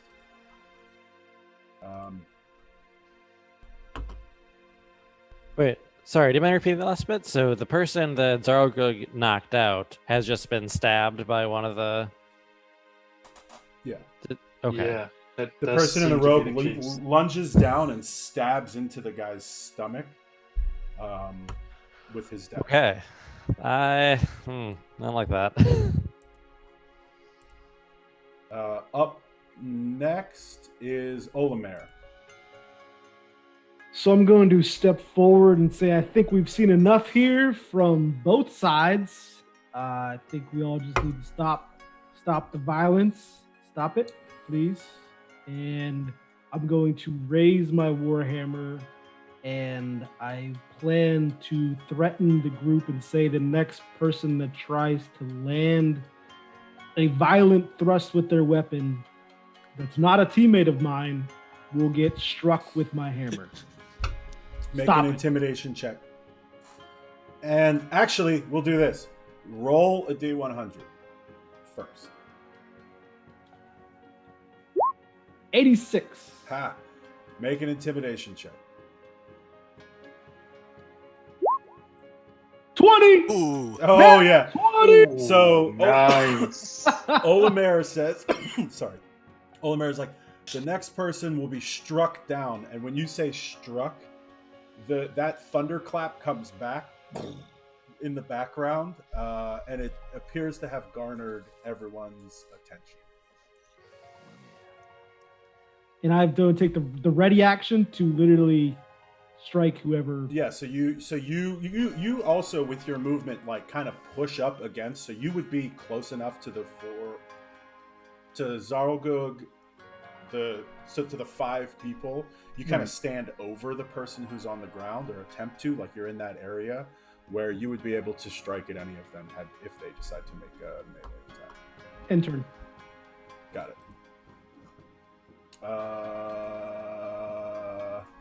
The woman looks at you, Titus. She's like, oh, "Thank you so much. They were gonna kill him. Thank you so much." She doesn't do anything. She seems to have been relaxed a bit.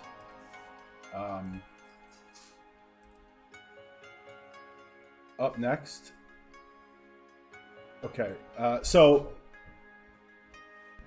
you guys are all focused on what's happening over there. So Olomaer, Zarl'Gug, and Titus, give me a perception check with disadvantage. Leto, give me a straight roll. Okay. 10. 2. Double 2s. Yeah. Wait, 21. do we get our blessing on this or no? You do. Yeah, Yeah. it's a check. Ability check. You do. Oh yes. Sir.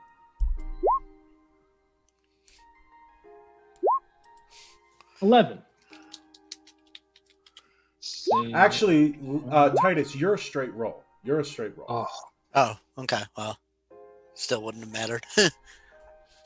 So go around the room one more time, please. 11. 11. Zarl'Gug. 3. Nice. Titus. 8. Leto. 21. 21. Dope. Oh, sorry, mine was 10, not 8. My mistake. I saw Zarl'Gug's roll, D4 roll, and thought it was mine. So mine's a 10, not an 8. Cool. Yours is a 10, Yes. Titus? Nah. Yes. So tell me what you're doing when the woman is like talking to you. Tell me, Titus, specifically what your character would be doing. Okay. Well, I have my my crossbow out, and I'm kind of aiming at the group. I'm assuming that I'm probably like standing next to her, whatever. Yeah, you're and kind so of like backing up. They're behind you. You kind of, all right, cool. Right. So as she's talking, I'll probably just kind of like glance over to make eye contact with her to reassure her. Yeah. So everybody except for Leto, I want you to take your headphones off. Actually, is this a good time for me to run to the bathroom really quick? Super quick. Yeah, that's fine. Okay. So Leto, Right. Leto, you see the little kid look around his mom and go, and this like green bolt of energy strikes into the person who's laying on the ground and impacts him, and you see like this like black radiance goes into him and the breath leaves his body. Okay.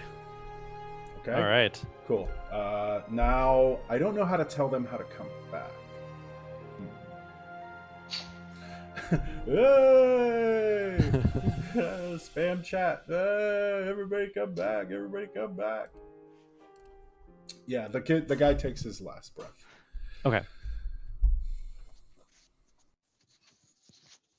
Come back.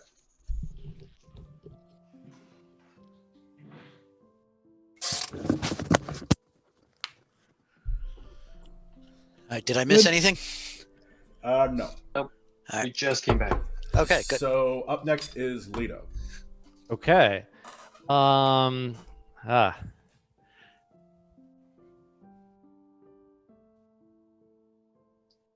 Okay, yeah, so I'll just shout, I think the kid's a caster of some kind. He just shot some death energy. I don't know what's going on. I'm setting and turning him into an icicle. I'm gonna cast frostbite at the kid. Okay, cool. Is that a roll? That's a hit, right? That is con a con save. Got it. So like hearing that, I would like kind of like turn around, like get an eye at Leto to see like, and then look over at the kid to see, kind of see an eye of see what he's seeing. You see the same kid like staring around his mom. Would he still have the glow of the detect magic at this point? It lasts. Yeah, definitely. He failed. I mean, he passes. I'm sorry. How do you cast frostbite? Yeah, so I have I'm just going to whisper a word in Aquan and kind of do some hand movements as a druid does, and the air kind of coalesces around him. Mm-hmm.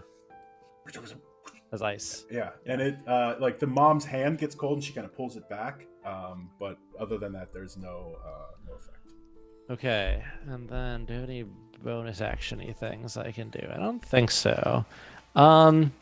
All right, at this point, I am going to start like running up toward the kid and the mom are then. So I'll try my normal movement. Yeah, you would be probably about 30 feet still away from them. You had been back, they moved a little bit away, but you're about 30 feet off. You hear Leto say this and start to approach over towards the kid. Up next is So do I with the dissonant whispers, Titus? Is there a is it like persistent? No, I think it's just instantaneous. It needs to use its reaction to move away from me, Right. but I don't think it like lasts longer. Yeah, so he like spins back around and pulls the crossbow back out, and like panicked looks around and tries to take a shot at the kid.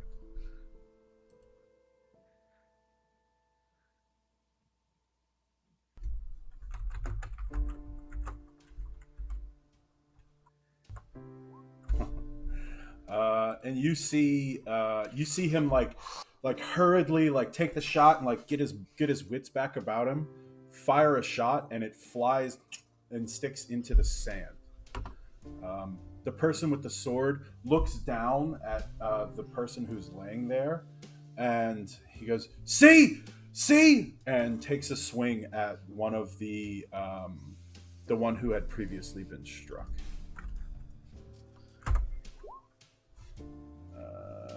I did that wrong, but that's still a low roll, so it wouldn't have hit anyway. Actually, no, it may have. Look at me managing multiple armor classes. No. Yeah, that would still miss.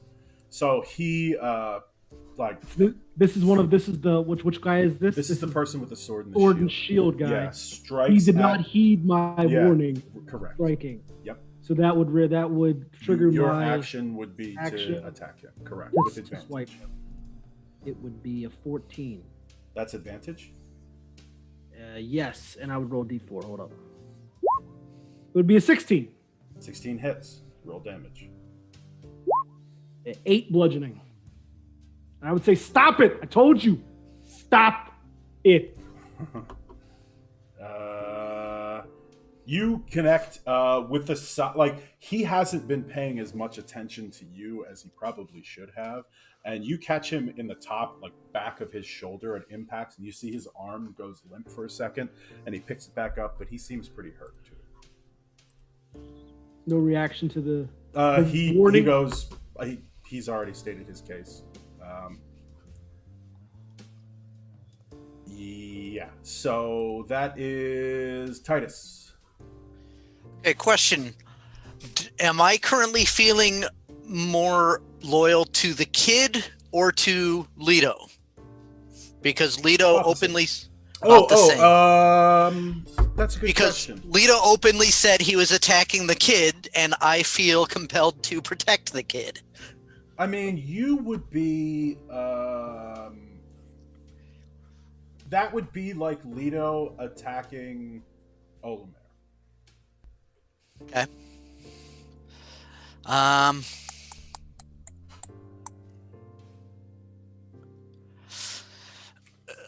right. Well, I am going to. I'm going to say, we've got to protect the kid, and I'm going to fire at Leto. All right. Sure. Make a shot. Make a roll. Roll to hit. Yeah. This is Leto is not very fire. All right. No, of course not, because he's the one who cast it. Yeah. That's a 17. Yep. That'll hit. I imagine this would catch my attention out of the corner of my eye. Yep. That our So- two teammates are fighting each other. What could Definitely. appear that way? Yeah. So that's 7 damage. Yeah, you suffer 7 piercing damage as it kind of catches you in the shoulder.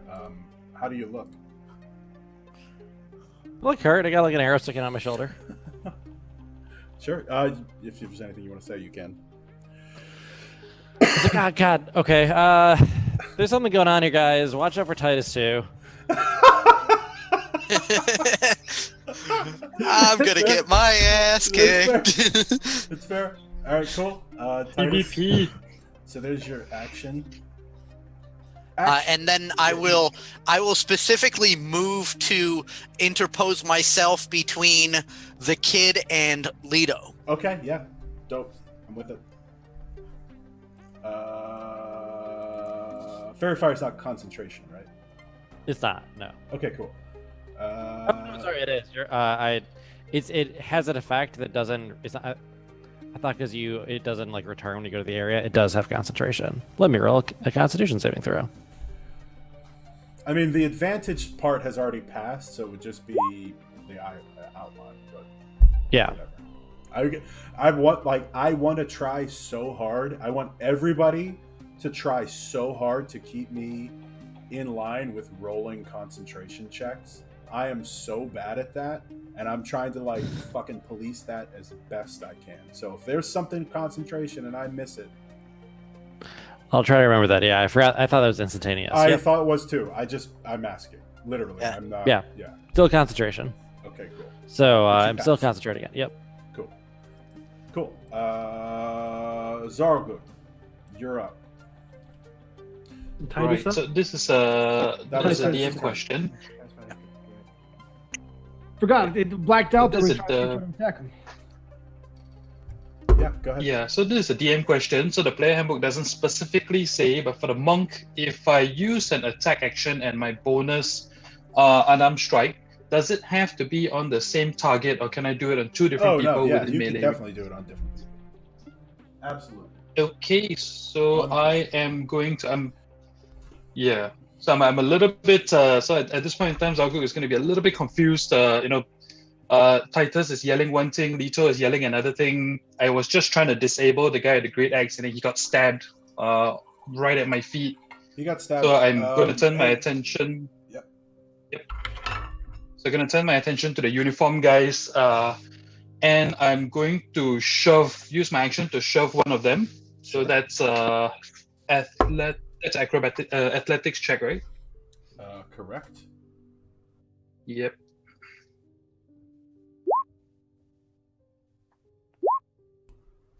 Versus. It's a 14. Yep. Right.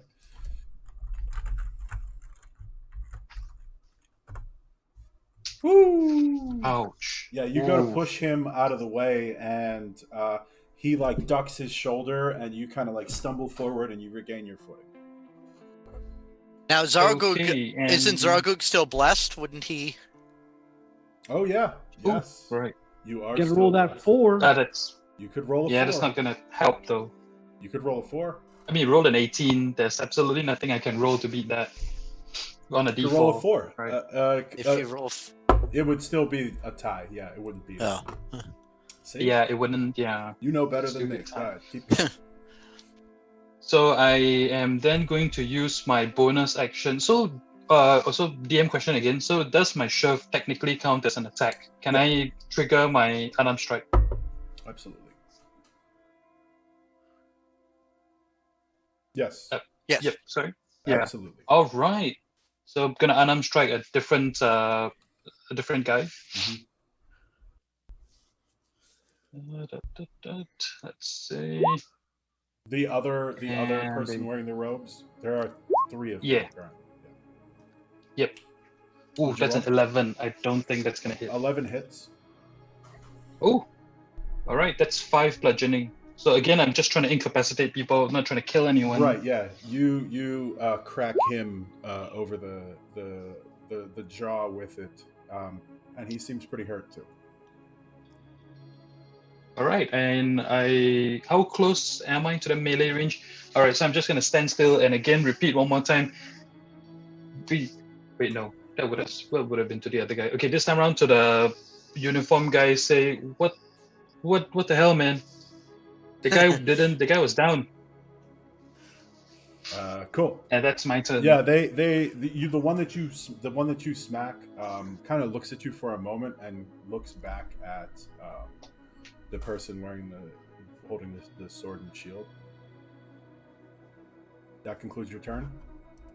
Yep, that's my turn. Wonderful. So now 3 of them circle around the one with the sword and the shield, and stab at him with daggers. One, 2. Cool.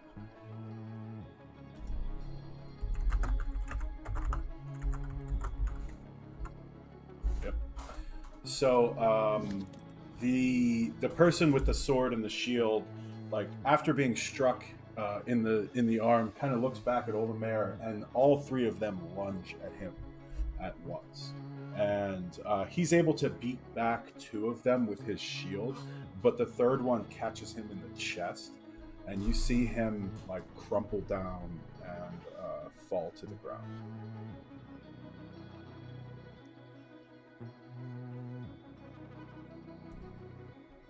Olomaer. Out of game question, can I do non-lethal damage with Thunderwave? No. With the spell? No. No. You can't. I mean, there's you don't.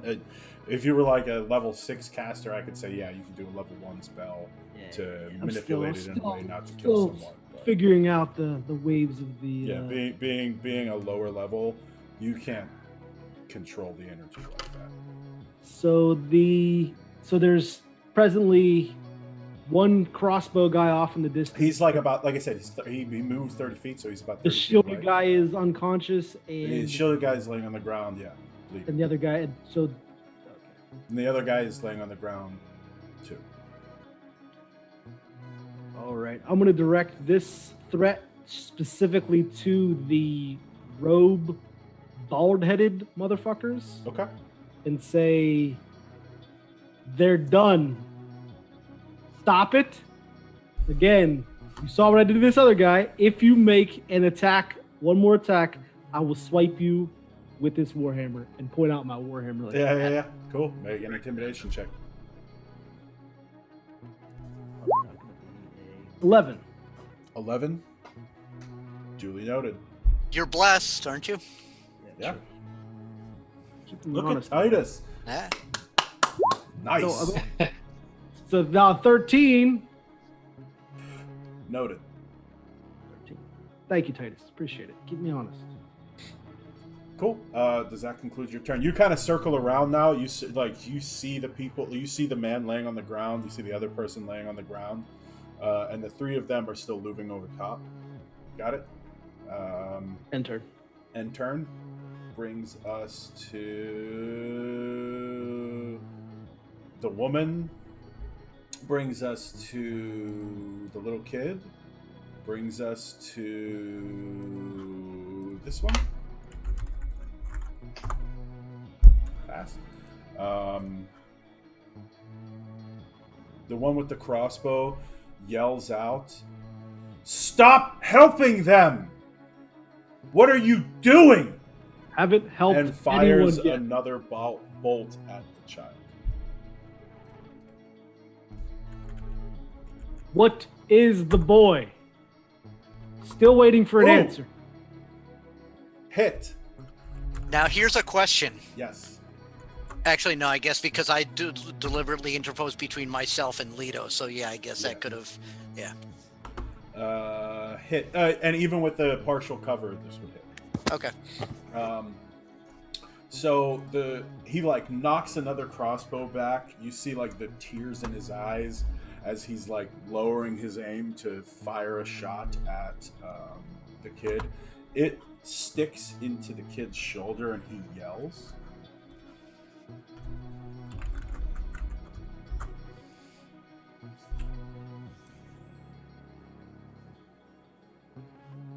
Come on. What the fuck? 2. And he yells, "Oh! Oh, mommy, they're hurting me!" And the Oscar for best performance goes to little kid. Cool. Titus, your little buddy's got an arrow in his shoulder. Yep. All right. And the guy who with the crossbow, he's still fairy fired, right? I believe. Hang on. I don't If think No. he left the area, he wouldn't be. He passed it anyway. Oh, he did. Okay. Yeah, the 3 cultists passed. I thought you said it was the battle axe guy that had passed.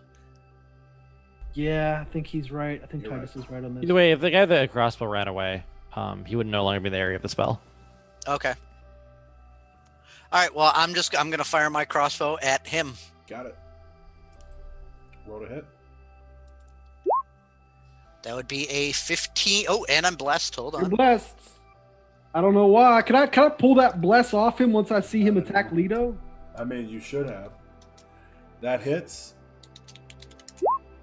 Okay. So yeah, One it's a hits, 16. 16 Okay. hits. All right. So eight piercing damage. And you. He drops down to the ground. Drops his crossbow. Cool. And I re-knock. I reload my crossbow and end of turn. Zarl'Gug. So The three men are on the ground, and they're up. All right, so they. Can I tell if the guy with the sword and shield? Can I tell if he's dead or if he's just down? He seems critically injured. Make a medicine check. I tend to not like to do a free check, but I think in this situation it's fine. And hold up, I'm just gonna add a d4 to that. There 14. you go. Nice. 14. He seems alive. All right, so I'm just gonna try to Not maneuver really between alive. the. But alive. Breathing, but that's about All it. right. I'm gonna try to maneuver try to put myself between him and the three robed guys. And I'm just gonna look. I'm looking up to Leto and Titus and just yelling out, "Leto, Titus, what the hell, man? Can somebody just explain what's going on here?" And I'm going to take a dodge action for this turn, and that's my turn. Cool. At the end of your turn, the three men with the daggers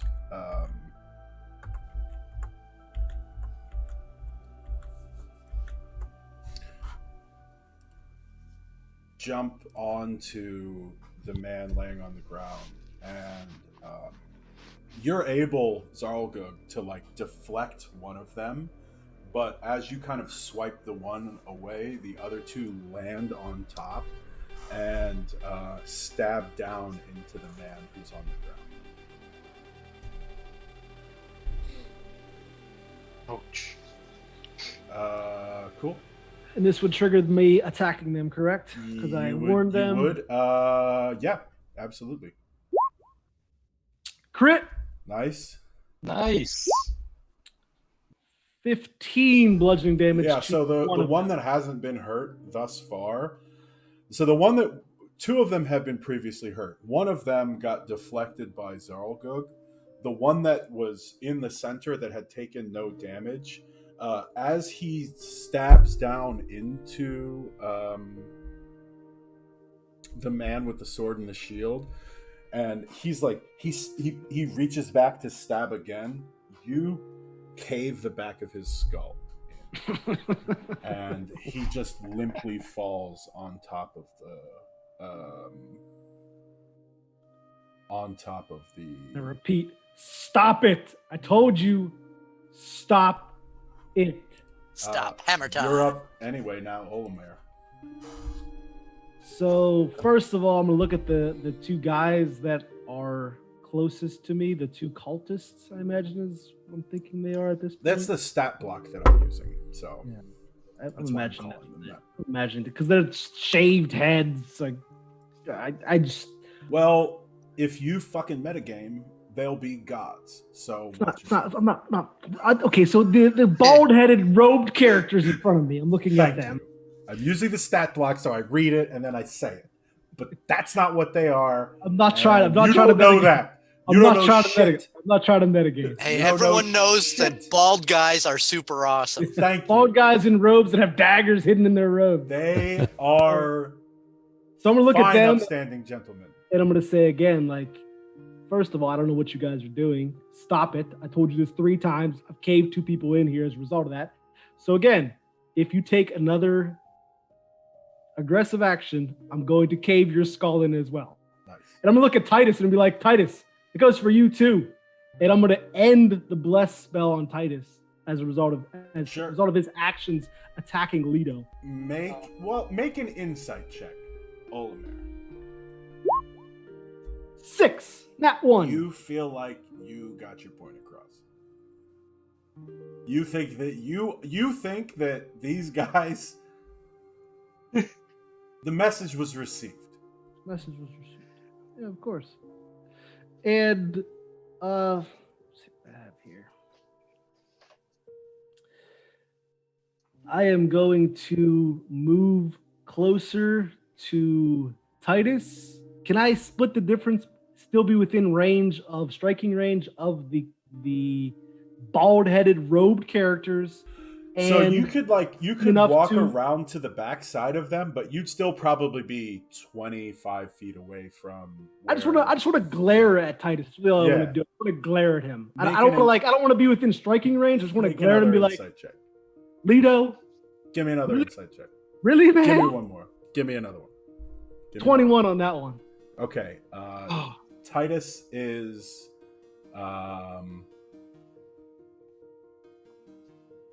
glaring at you.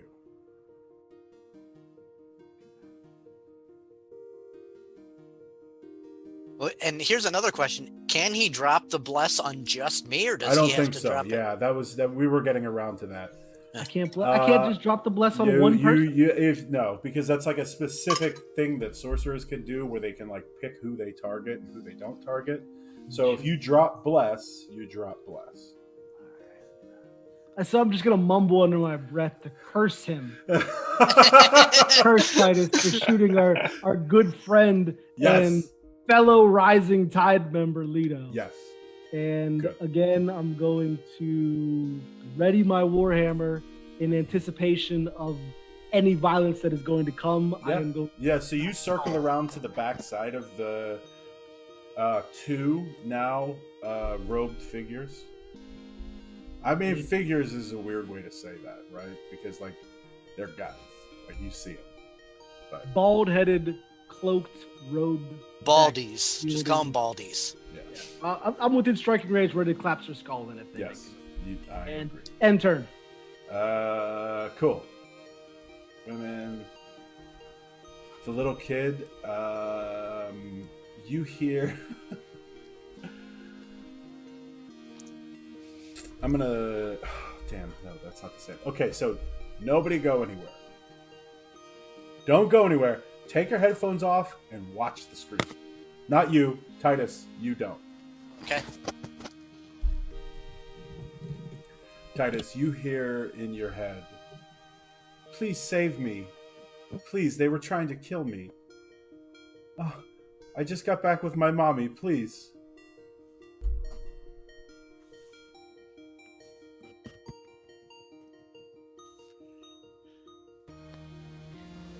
All right. And the kid starts to like walk off and like trying to pull his mom's hair. Cool. Up next is Titus. Okay, so. Oh, Leto. Sorry, Leto. Sorry. Oh, Leto. Leto. Sorry.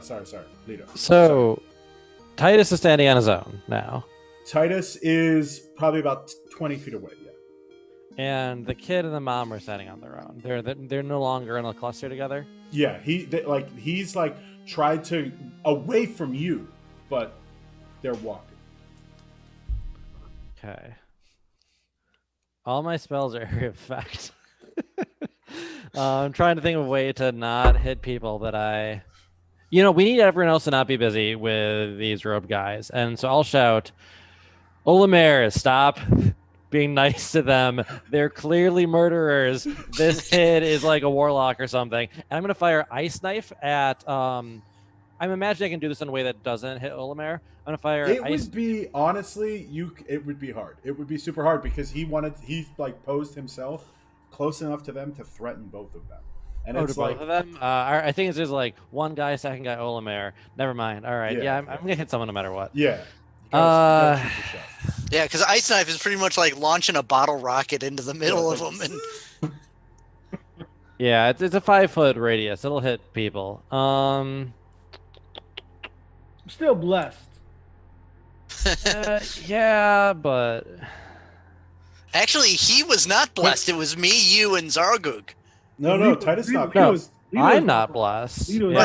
Leto, Zarl'Gug, Olomaer are blessed. No, he's saying he could Titus survive don't- my deck. He could not. make his X save, is what he's saying. Leto's not. Go, quick. Yeah, I only have so much I can do here. And I think we need to get the rest of the group back. So I'm gonna fire Ice Knife at one of the two robed guys. Yeah. So that is an attack. 21. 21 to hit. Yeah, that hits. All right, so they take 1 point of piercing and 5 points of cold, and then the other guy, all it's- three of them actually have to make dex saving throws. Dex save, right.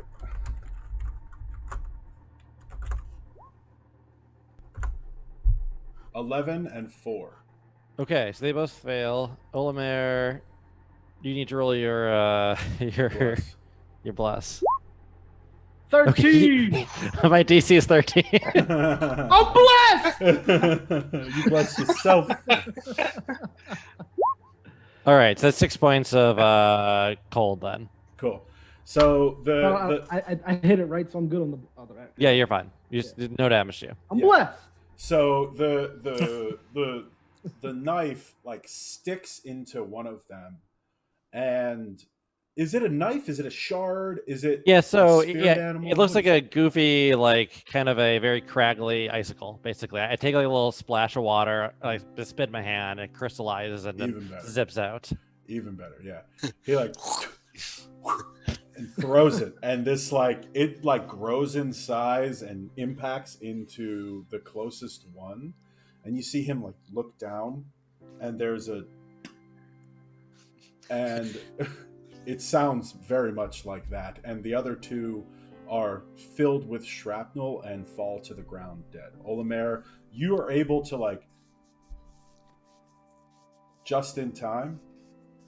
Shielded up. Hell yeah. And the other, so the robed figures fall to the ground as well. You find yourself standing alone, which brings us to Titus. So the robed guys are all down. The armed guys are all down, correct? Yep. Okay, so it's just basically our group and the woman and the kid still standing. Correct. Okay, so I am going to move to be with the kid again, and I'm going to just hold my action, and I will shoot my crossbow if anybody attempts to attack the kid. Sure. Would he make any indication of that we could see that he's like trying He says. He's been He's saying this that? whole time. He's saying that. He's saying that he's not just saying that. Well, no, but what you'd see me doing is move to be with the kid, and I'm just kind of I'm just shaking my head. Mexican glaring standoff at style. yeah. Zarl'Gug. Titus, what are you doing? What are you doing? We've got to protect the kid. So, is the kid and the woman still actively retreating? Yeah, they Is seem Titus to be going moving with away. them? Well, like it's D&D numbers are weird, right? So like if we were on a battle map, they would all be next to each other, but your person sees the woman and the child moving away. Like they're not like stopped and talking with Titus, they're actively going the other way. Right? Although So they I'm going are to next to do- each other in game sense. Yep. Right. And since Got they're it, all right. probably actively moving, whereas I'm, just kind of moving with them, they're probably outpacing me a little bit. Right, yeah. I mean not by much, but yeah, exactly. Yep. So I'm just gonna walk forward towards them slowly, just keeping pace. Not being very aggressive or anything. I'm gonna yell out at again, to Titus and Leto, guys, what the hell's going on? And I'm gonna ready an action. I'm gonna prepare a dart, and the moment anybody tries to attack anyone, I'm just gonna let loose at the attacker. Okay. So I And, think yep, that's it. on that, now this is an interesting thing, right? So, and be honest, because this isn't about, it's like, okay, do you guys think that we can role play from here? Or should we stay in initiative? I think we Because could probably role play it. Intrinsically, it is just one party and the party. I think So- with the readied actions, Yeah. we should stay in Well, initiative. I mean, and that's the I'm thing. fine. Go ahead. I'm fine to break initiative personally. I think otherwise everyone's gonna have to talk in a slightly stilted way. Exactly. Yeah. But, We give it a shot. See how it goes. Why not? Yeah. Let's throw caution to the wind. Okay, so All right. So, I think if we're able to break initially, I've been waiting to like yes. move things. The first thing I would do is run up to Olomaer, like, all right, the kid like killed one of them from secret. Something's weird here. He's like a demon or a warlock or something. I don't know what's going on with Titus. Throw a rock at Titus's head when you get a chance, and then I'm gonna turn into a giant snake. Because I confirm, Leto. Like I saw, before you got up here, I cast a little detect magic, and he's glowing. Yeah. That dude is glowing. Yeah.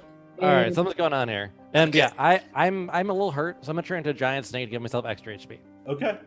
And seeing Zarl'Gug kind of readying his dart and whatever, I'm going to be like, Zarl'Gug, I don't know what's going on with Leto and Olomaer. They're out of their minds. So here, yes, help me protect the kid. Guys, this doesn't have to be that way, okay? Whatever's going on with you, just stand down. We won. The kid is safe. How far away am I from Titus? I mean, at this point, you guys have all kind of like converged together. The kid and the mom are still walking away. I'm still like, really, like the question here is, are you actively pursuing their retreat?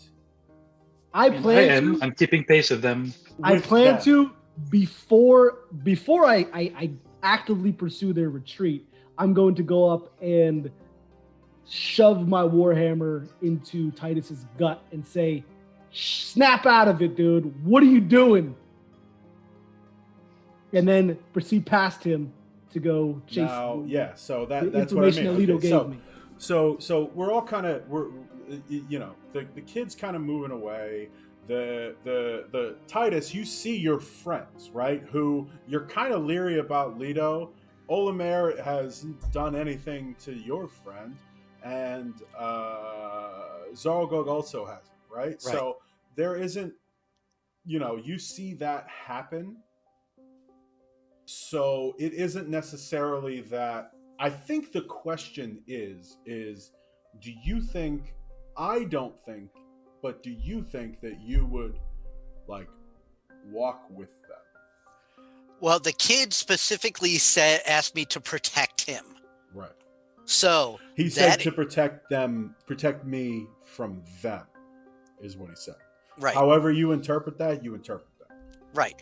So my thinking is I would probably try to keep pace with the kid and the mom. Mm-hmm. But since the main threats are gone at this point, and even Leto, he kind of transformed into a snake and slithered away. So I probably still have my crossbow drawn, but not actively pointing at anybody. So first of all, I have a question. What kind of snake is this? I am like a gigantic rattlesnake. Like a huge rat. Like when you say gigantic. So I'm probably the size of like an anaconda, like a really big anaconda, but I am actually a rattlesnake, so I'm poisonous. I'm not a constrictor. Nice. I'm with it. Here's a question. So with my extensive knowledge and background of like reading, do an Arcana check. During my religion and studies as a devoted follower of Cord, would I recognize that Titus is somehow under the influence, possessed, charmed? You definitely saw something weird with him earlier. And as a matter of fact, I forgot about that. 10. Hang on. As a matter of fact, I forgot about that insight check. And now that everything has kind of passed, like, there's something up with Titus. He's not himself. He isn't like... You've been with him for the last 2 days. He's being weird. He's being very weird. And shot Leto. I mean, that's probably especially given the flag fact, number 1. Well, given the fact that that there's magic involved with the kid, seeing your comrade, or at least relatively close associate, act like that. Would I know the best course of action to try to break the charm? Okay, so that would be an Arcana check. 10. 10. Cognitive reset. Boom. 10. You think you need to hit him. You feel like you gotta fucking hit him. while this is happening, I'm just gonna burrow underground Yeah. a little bit. I'm fine with that. So I say, I Titus, assumed you had a burrow speed, and I was Yeah. going to give it to you if you did. I'm sorry, but this is for your own good. And I clock him upside the head with Oh. the hammer. Does that hit? Oh, that's an easy 16. hit. Yes, Yeah, that's that's a a. Roll damage. 5 bludgeoning damage. All right. Make a Ow. wisdom saving throw, Titus. All right. I think.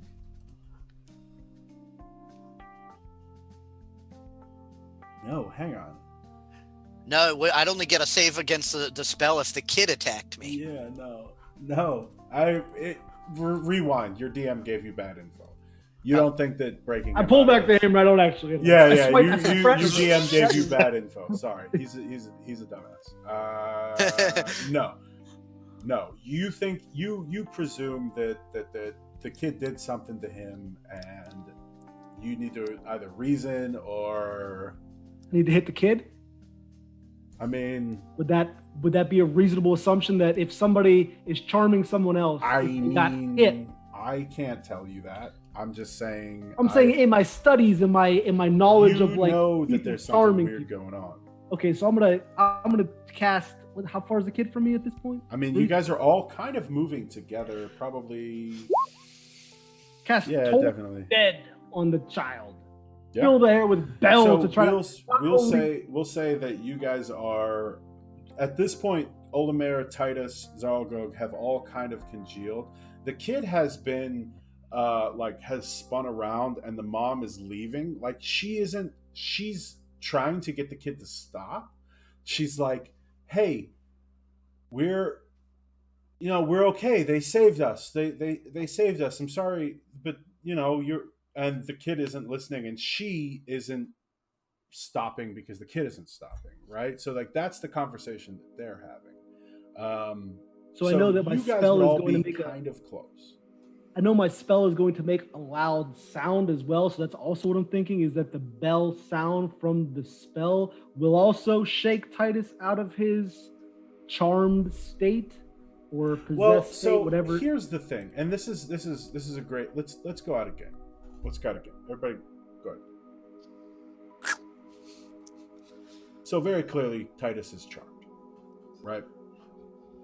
It's a level 1 spell. It's not I'm manipulating your actions. It's not I'm hurting you. It is just you're my friend. Help me out, right? So what? It's a tricky thing on both sides to like figure out what the outcome of that would be, right? Like I think personally that Titus wouldn't would like see that. I feel like maybe a persuasion check. I don't know. What do you guys think? Like, I feel like if your group is saying one thing and your other group is saying one thing, but you're magically influenced in another way. If I said, "Hey, make a persuasion," because there's no way to shake him out of it. Like rules as written, there's no way to shake him out of this. Right. I don't know if it's dispelled for a moment, so Unless it's dispelled, but This spell, yeah. Yeah. But I'm saying this spell is at the child anyway. right, yeah, I get it, and it isn't that, right? I mean, the way I was seeing it is, yes, I felt a magically compelled loyalty to the kid. So when the party was attacking the green-robed guys, I don't care about those Of guys. I course. have no loyalty to them. Yep. It was just the kid. So it was only yes, and I think you've done it well. But what I'm saying is, like, where does this end, right? Like, not end, but like, where do you see? Like, is it a persuasion check that like decides where we go? Is it a because you're not dominated, right? Like you haven't been dominated. dominant. No, it's Yeah, a charm person. That's what Right. I'm saying. And I think where it got me is like the trust level between me and Titus now is definitely taking a hit because he took a shot at Leto and hit Leto. Yeah. I mean the trust level there is like. But it isn't. What? But it isn't necessarily trust because you presume that he's magically influenced. Like, Right. So you that's presume that. that's our goal is till now we figured that out. It's Right. definitely he's perceived now as almost like a threat, but not to the same level as the child is. But he definitely took a shot. I think it would be like a conversation thing. Right. Plus, at the right. Olomaer, you don't have Charm Person as a spell, correct? Yeah, he wouldn't be familiar with it. Right. So I would. I have access to it, but I'm a snake currently. Right. So all Olomaer knows is that I am under some sort of magical influence from the kid. He doesn't know it's charm. He doesn't know whether I'm dominated or possessed or anything like that. That's all I know is that he's not in control of his own actions. That's what I'm trying to say. Like my studies, I would read about it, but I definitely don't know the spell. Yeah, I don't know how to cast. I don't know. It's a nasty little spell, right? Because like maybe Olomaer would strike him. And that wouldn't break the effect, but then your body that's what I'm. I would agree. You don't think that would work? That's what I'm assuming. Would I think that would break him from the spell that he's under, whether it's possession or charm person or whatever other spell? Yeah, I mean, I think that clearly the kid is something magical and he could cast something on him. All right, so we're back in the game. So we've all had this discussion. Cool. So that's what's happening. The kid's walking away. Everybody's pursuing him. Titus is kind of like leerily looking back and forth at everyone. Well, at Zarl'Gug and Olomaer. Are you moving, Leto? Yeah, but more slowly than that. Yeah, definitely slowly. Definitely slowly. If this proceeds for a while and it seems like fighting is going on, I would eventually pop back out of the ground, kind of shake off the sand, turn back to person. It's like my health's not under like direct assault. I'm going to turn back into me. Yeah. I mean, you don't feel immediately threatened, present. Okay, I will stop being a snake. Okay, so I mean, I didn't. I'm gonna say I didn't hear the conversation between Leto and Olomaer earlier, right? And so I didn't perceive any of this. As far as I'm concerned, I really have no idea what's going on, but everyone's attacking everybody. So Zarl'Gug is just going to directly address Titus and the kid and say, can we just take a beat? Everyone stop walking, stop going everywhere. Let's just talk about it for a moment. Make a persuasion check. You're blessed too. That blessing is going to end after this roll, but you are blessed. Ooh, that's an 11. 11? So, Titus, you, like, this is your buddy. Like, you know that he is, like, not trying. He run up and tried to save Olomaer. Like, you know that he does that. You're not persuaded necessarily, but you know his intent isn't bad. Sure. Yeah. But the kid like spins around and says, "No. I have to leave. We have to get out of here. We're out of here." Wait, kid. No, I mean the danger is past. We can protect you. Mom, come back. Come on. This is good. Let's have a chat. She pulls the kid back. I'm gonna make a roll now. Let's have a little powwow now that the adults are taken care of. They're all asleep over there, clearly. Let's have a little chat. So I'm gonna put this in the chat, just so you saw. She like tries to pull him back, and the kid like rips his arm out of her hand. She's like, "We have to go," and walks. Bring them if you want to. I don't fucking care. Does this sound like a kid? Like, come on, guys. I think it's like a warlock. I think you've been charmed. I'm not listening to you, Titus. Zarl'Gug, something weird is going on here. The kid murdered one of the people while they were down. I saw it. So that you, Titus, would know that, and that would be the same way as if Olomaer murdered somebody when they maybe shouldn't have been, or maybe wait. Should have been. I didn't see the kid do anything. No, you didn't see it. But what I'm saying is that would be the same information as if Olomaer or Zarl'Gug had done that, right? Right. You would process that information the same way. Yeah. So he's a murderer. He's clearly not a child. Because so let's put all our cards on the table. The kid is magical. He's glowing an aura of magic. He has some type of illusion magic on top of him. I was able to see this with my Fearbolg background. I saw that he is some type of illusionist. So he is not who he's not who he says he is. Well, that might be, but he's clearly not a threat. I don't know what you thought you saw as far as him murdering. I was standing right next to the kid pretty much this whole time. I didn't see him do anything. Kid, get back here. Don't talk to your mom like that. Come on, we can protect you now. And he takes off in a sprint. I am going to sprint after him, and this is again a challenge for my athletics, and I'm going to be way more athletic than this child, and I'm going to chase him down. He's got little nubby legs. Given the opportunity, I'm going to tackle him. So while at the same time I see Olomaer making a break for the kid, with all this exchange going on, I'm going to turn and I'm going to try to grapple Titus. Yeah, make an athletics check. Titus, make an athletics or acrobatics. All right. And we're no longer blessed, you said? Yeah, the blessing ended. It's only a minute. So okay.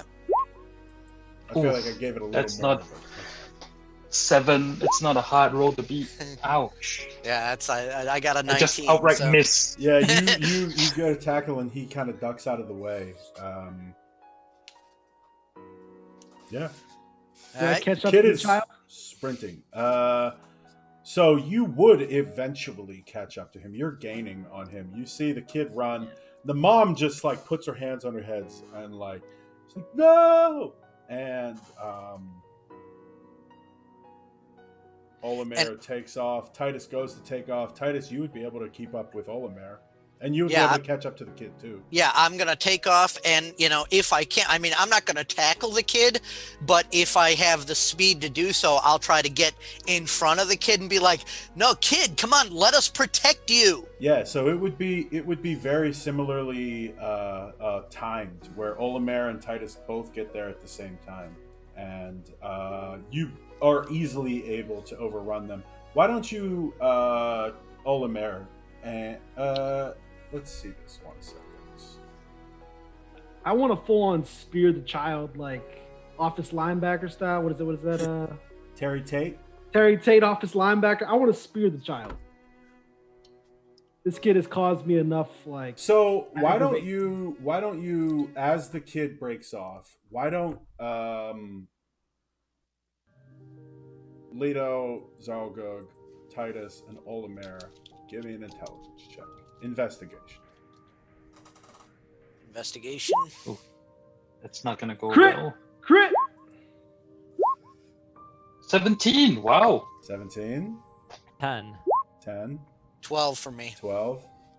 Olomaer and Zarl'Gug, where the kid goes to, like, as he goes to take off and sprint, you two see, like, a halfling. You see, like, a halfling man whose face is weathered with, like, a scar under his eyes, where you saw a kid before, but the more you look at him, the more you've been seeing him, you see a man turn around and run. Go from there. That is gonna fill me with, I feel like, more adrenaline now that my suspicions are confirmed that it's not a small child. I'm not gonna spear a small child. I'm going to spear a halfling man. Titus, you see this, right? Well, yeah, we're trying to protect the kid. You see he's not a kid, right? Oh, Okay, young Sorry, adult, given whatever you the- want to. All right, given that I stumbled a little bit when I was trying to tackle Titus, how far away am I from the kid now? I mean, you're a monk, so you can catch him. That's true. And now at this point, too, I probably would have put my crossbow away. So as I'm talking and chasing them, whatever, Yeah. I don't have any weapons in my hand. Yep. Yep, I'm gonna dash right up to the kid alongside Olomaer, who depending on who gets to him first. But They instead basically of get there at the attacking him, I'm same gonna time. try to. I am gonna try to tackle the kid. Yeah. Make an Have athletics I check. speared this child yet? Both of you make an athletics check. Go ahead. Yeah, you Speared guys are this both. child. able. I just see the Lamar kid ducking really out of wants the to way tackle and the him. two of them going 18. boom.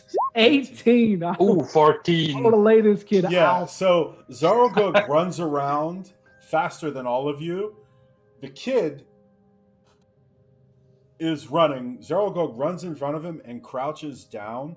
The kid tries to jump, and Olomaer comes from the side and clocks it. Just You see, faced like the these kid. little tiny children feet, Titus, like flip up in the air, and he plants down into the sand. And the mom is wailing. Guys, come on, this is totally unnecessary, all right? All right, kid, are you okay? He's like, "Get these fucking idiots out of here!" They're just trying to help. We're trying to protect you. Yeah. Thank you. So just come on, guys, get off the kid. Come on, Mom, come on. We can all talk this over, and the danger is past, guys. Yeah.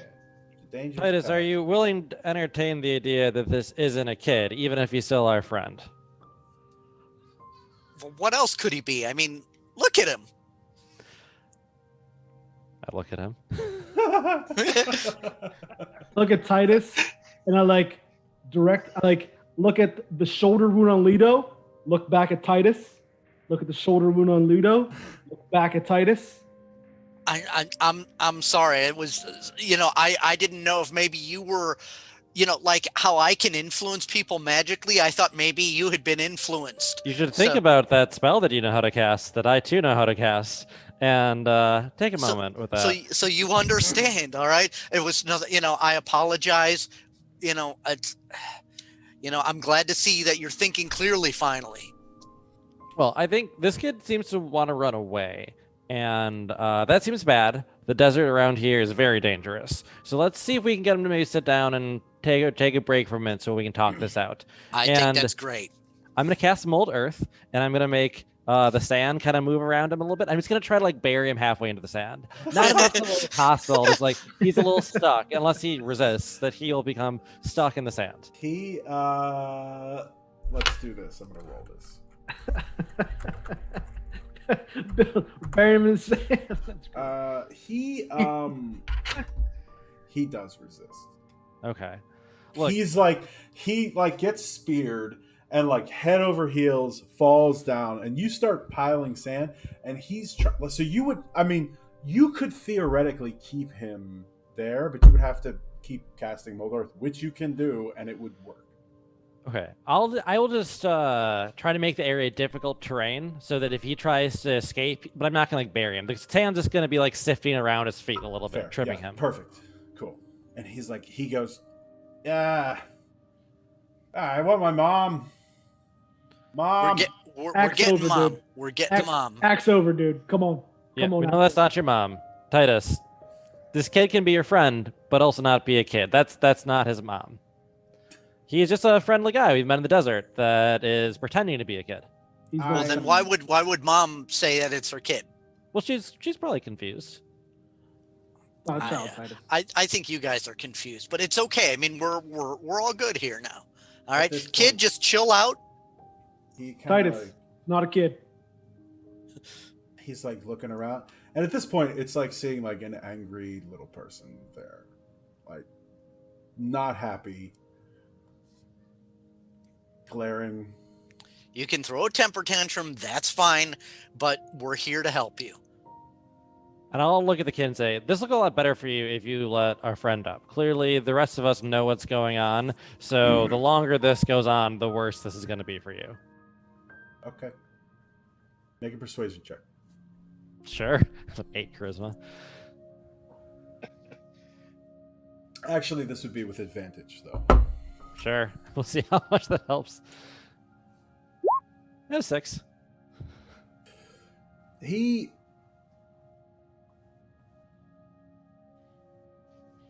She's like, I want my mom. Well, we can go get her from her. Titus, you want to go get his mom? That'd be great. Yeah, that's good. Yeah. Just stay here, and I'm gonna go. No. I want him staying here too. Send Kid, and he points at Olomaer. That one. Send him. Listen, you don't make the orders here, man. Really, he will protect you as well as I can. Okay, it's good. Don't worry about it. And I'll be right back with Mom, and I'm gonna go get Mom. All right. Look, I know a little bit how that spell works. Not a lot, but I know enough that if we hit you hard enough, it's going to be hard for you to keep it going. Should we do that? And has Titus gone to retrieve? Oh yeah, sorry. Sorry. That was my intention. Yeah, cool. That was my plan. Titus I don't know how leaves. far off Mom is. And you see now the illusion drops, and he says, "He will rise," and casts. I need everybody to make a Constitution save. All right. Ooh. Me as well, or no? No, Titus, you're gone. 13. Saving throw or check? 13 Saving for me as well. Check. 13. 1 minute. Mine's 17. 17. So,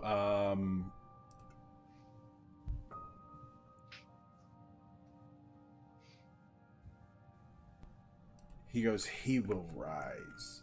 And there's this that you've heard previously in in Olomaer's speeches, except it centers from the person in front of you.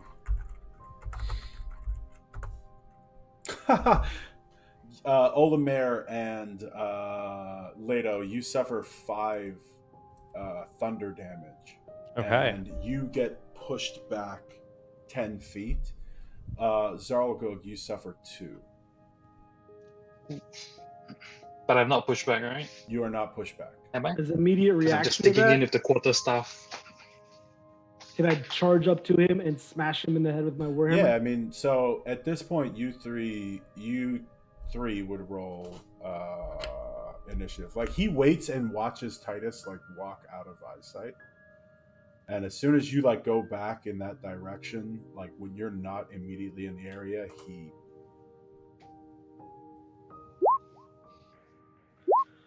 20. 21. 7. Zarl'Gug, you're up. Oof, okay, so seeing this, I am going to clock the kid across the head with a 2-handed strike from my quarterstaff. And Okay, he's still sitting on his ass. Like he wasn't like because he was like buried kind of in the sand. He's been struggling or whatever, but he like when you say drop the axe, he's just kind of sitting there and looking. So now, if he's still sitting on his backside, is that considered prone, and would they get advantage on their Correct. attacks? Yes. Ooh, Zarl'Gug nice. would absolutely Alright. have advantage here.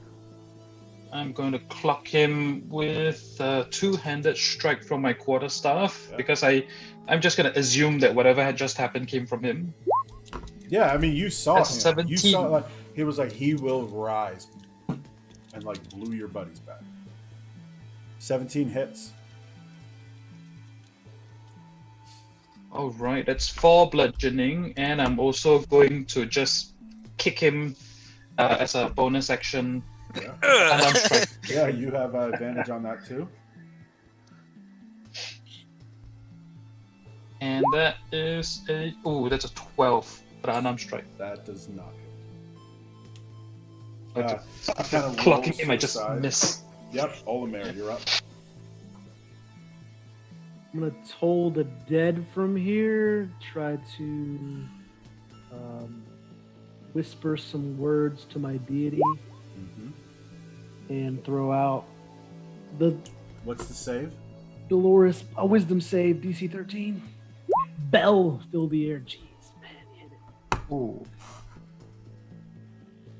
It doesn't appear to have any effect on him. Okay. He next stands up and kind of scrambles backwards out of both of your... Oh, no, just out of your melee reach. Zarl'Gug. So you have an opportunity to attack. Ooh, nice.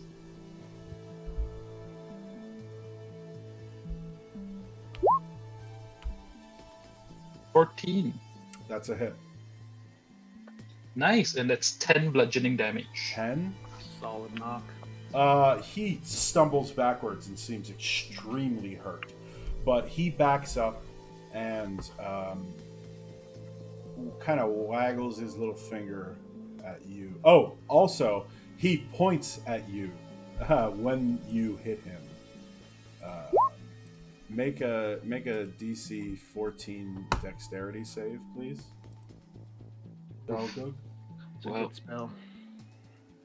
Oh, he's a badass. 15!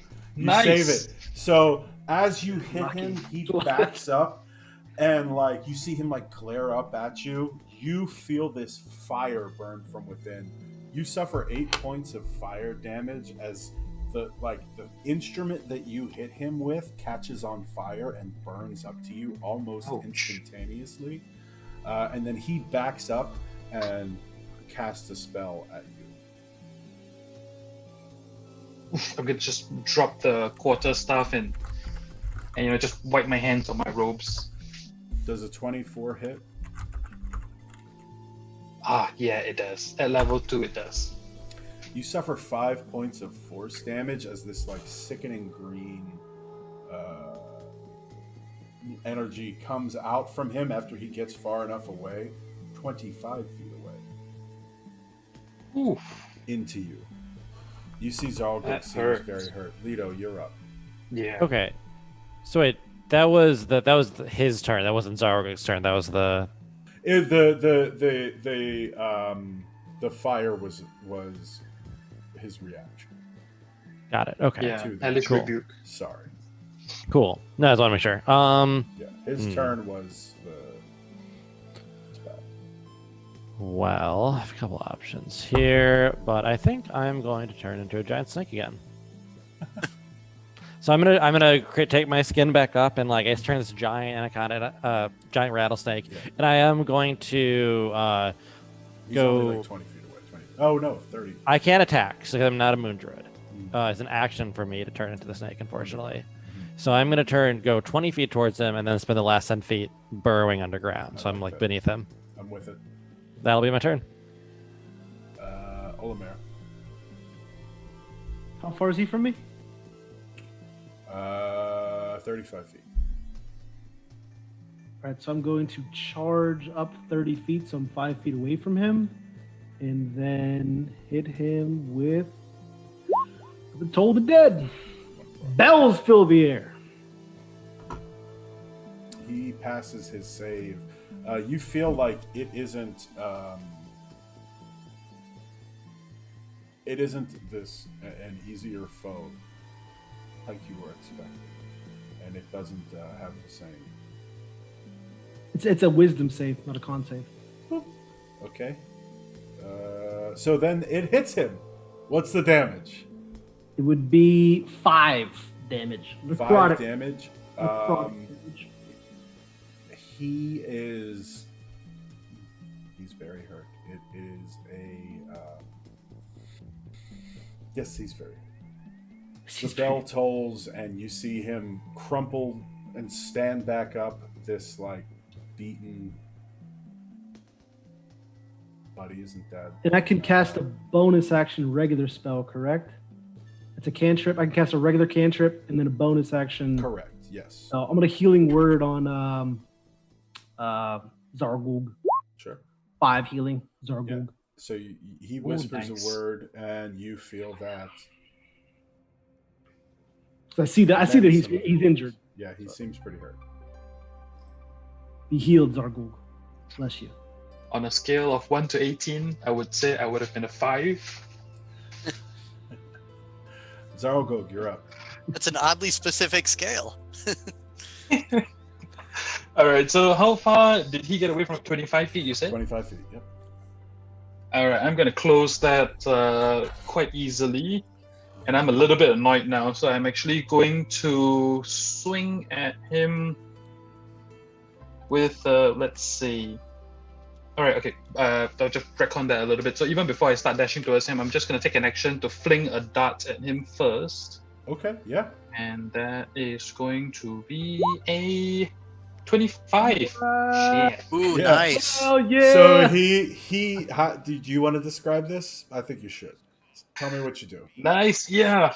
So out of just sheer annoyance, I had dropped the quarterstaff which burned my hand, so I just whipped into my rope. I grabbed 2 darts and then I just fling them straight at his head.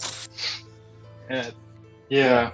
And So he's just- he's backing up. You see this like bong, and he like stumbles back, and the 2 darts like give him little antlers. And he falls down. Dead. I think that is a great point to leave off. All right. All right. I just burst out of the sand and Awesome. like turn back into myself again. Like tremors. Yeah, Leto graboids out of the sand. And, Now here's a question for going into next week. mhm. When the kid halfling whatever dies, does that end the spell or no? I mean, I feel like rules is written, it does not. It's a Yeah. concentration spell, I'm Oh. pretty sure. It's not. It is not. No, It Trump just is not. happens for an hour. Yeah. It's a So- Why weird does it- spell. That's what I mean. Like, it's super strange.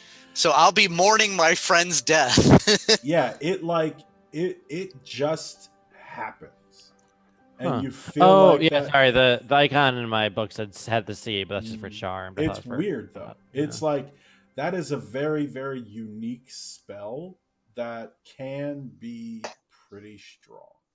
Yeah. It depends on how Yeah. you interpret friendly acquaintance. Sure. Yeah. But still, even so, I mean, it's an interesting thing. I think that was good. I think it's a good point to leave off. Yeah. Sounds So if good. you guys want to hang out after we end the stream, thanks everybody for watching this shit. Probably a lot of fun for everyone. Definitely.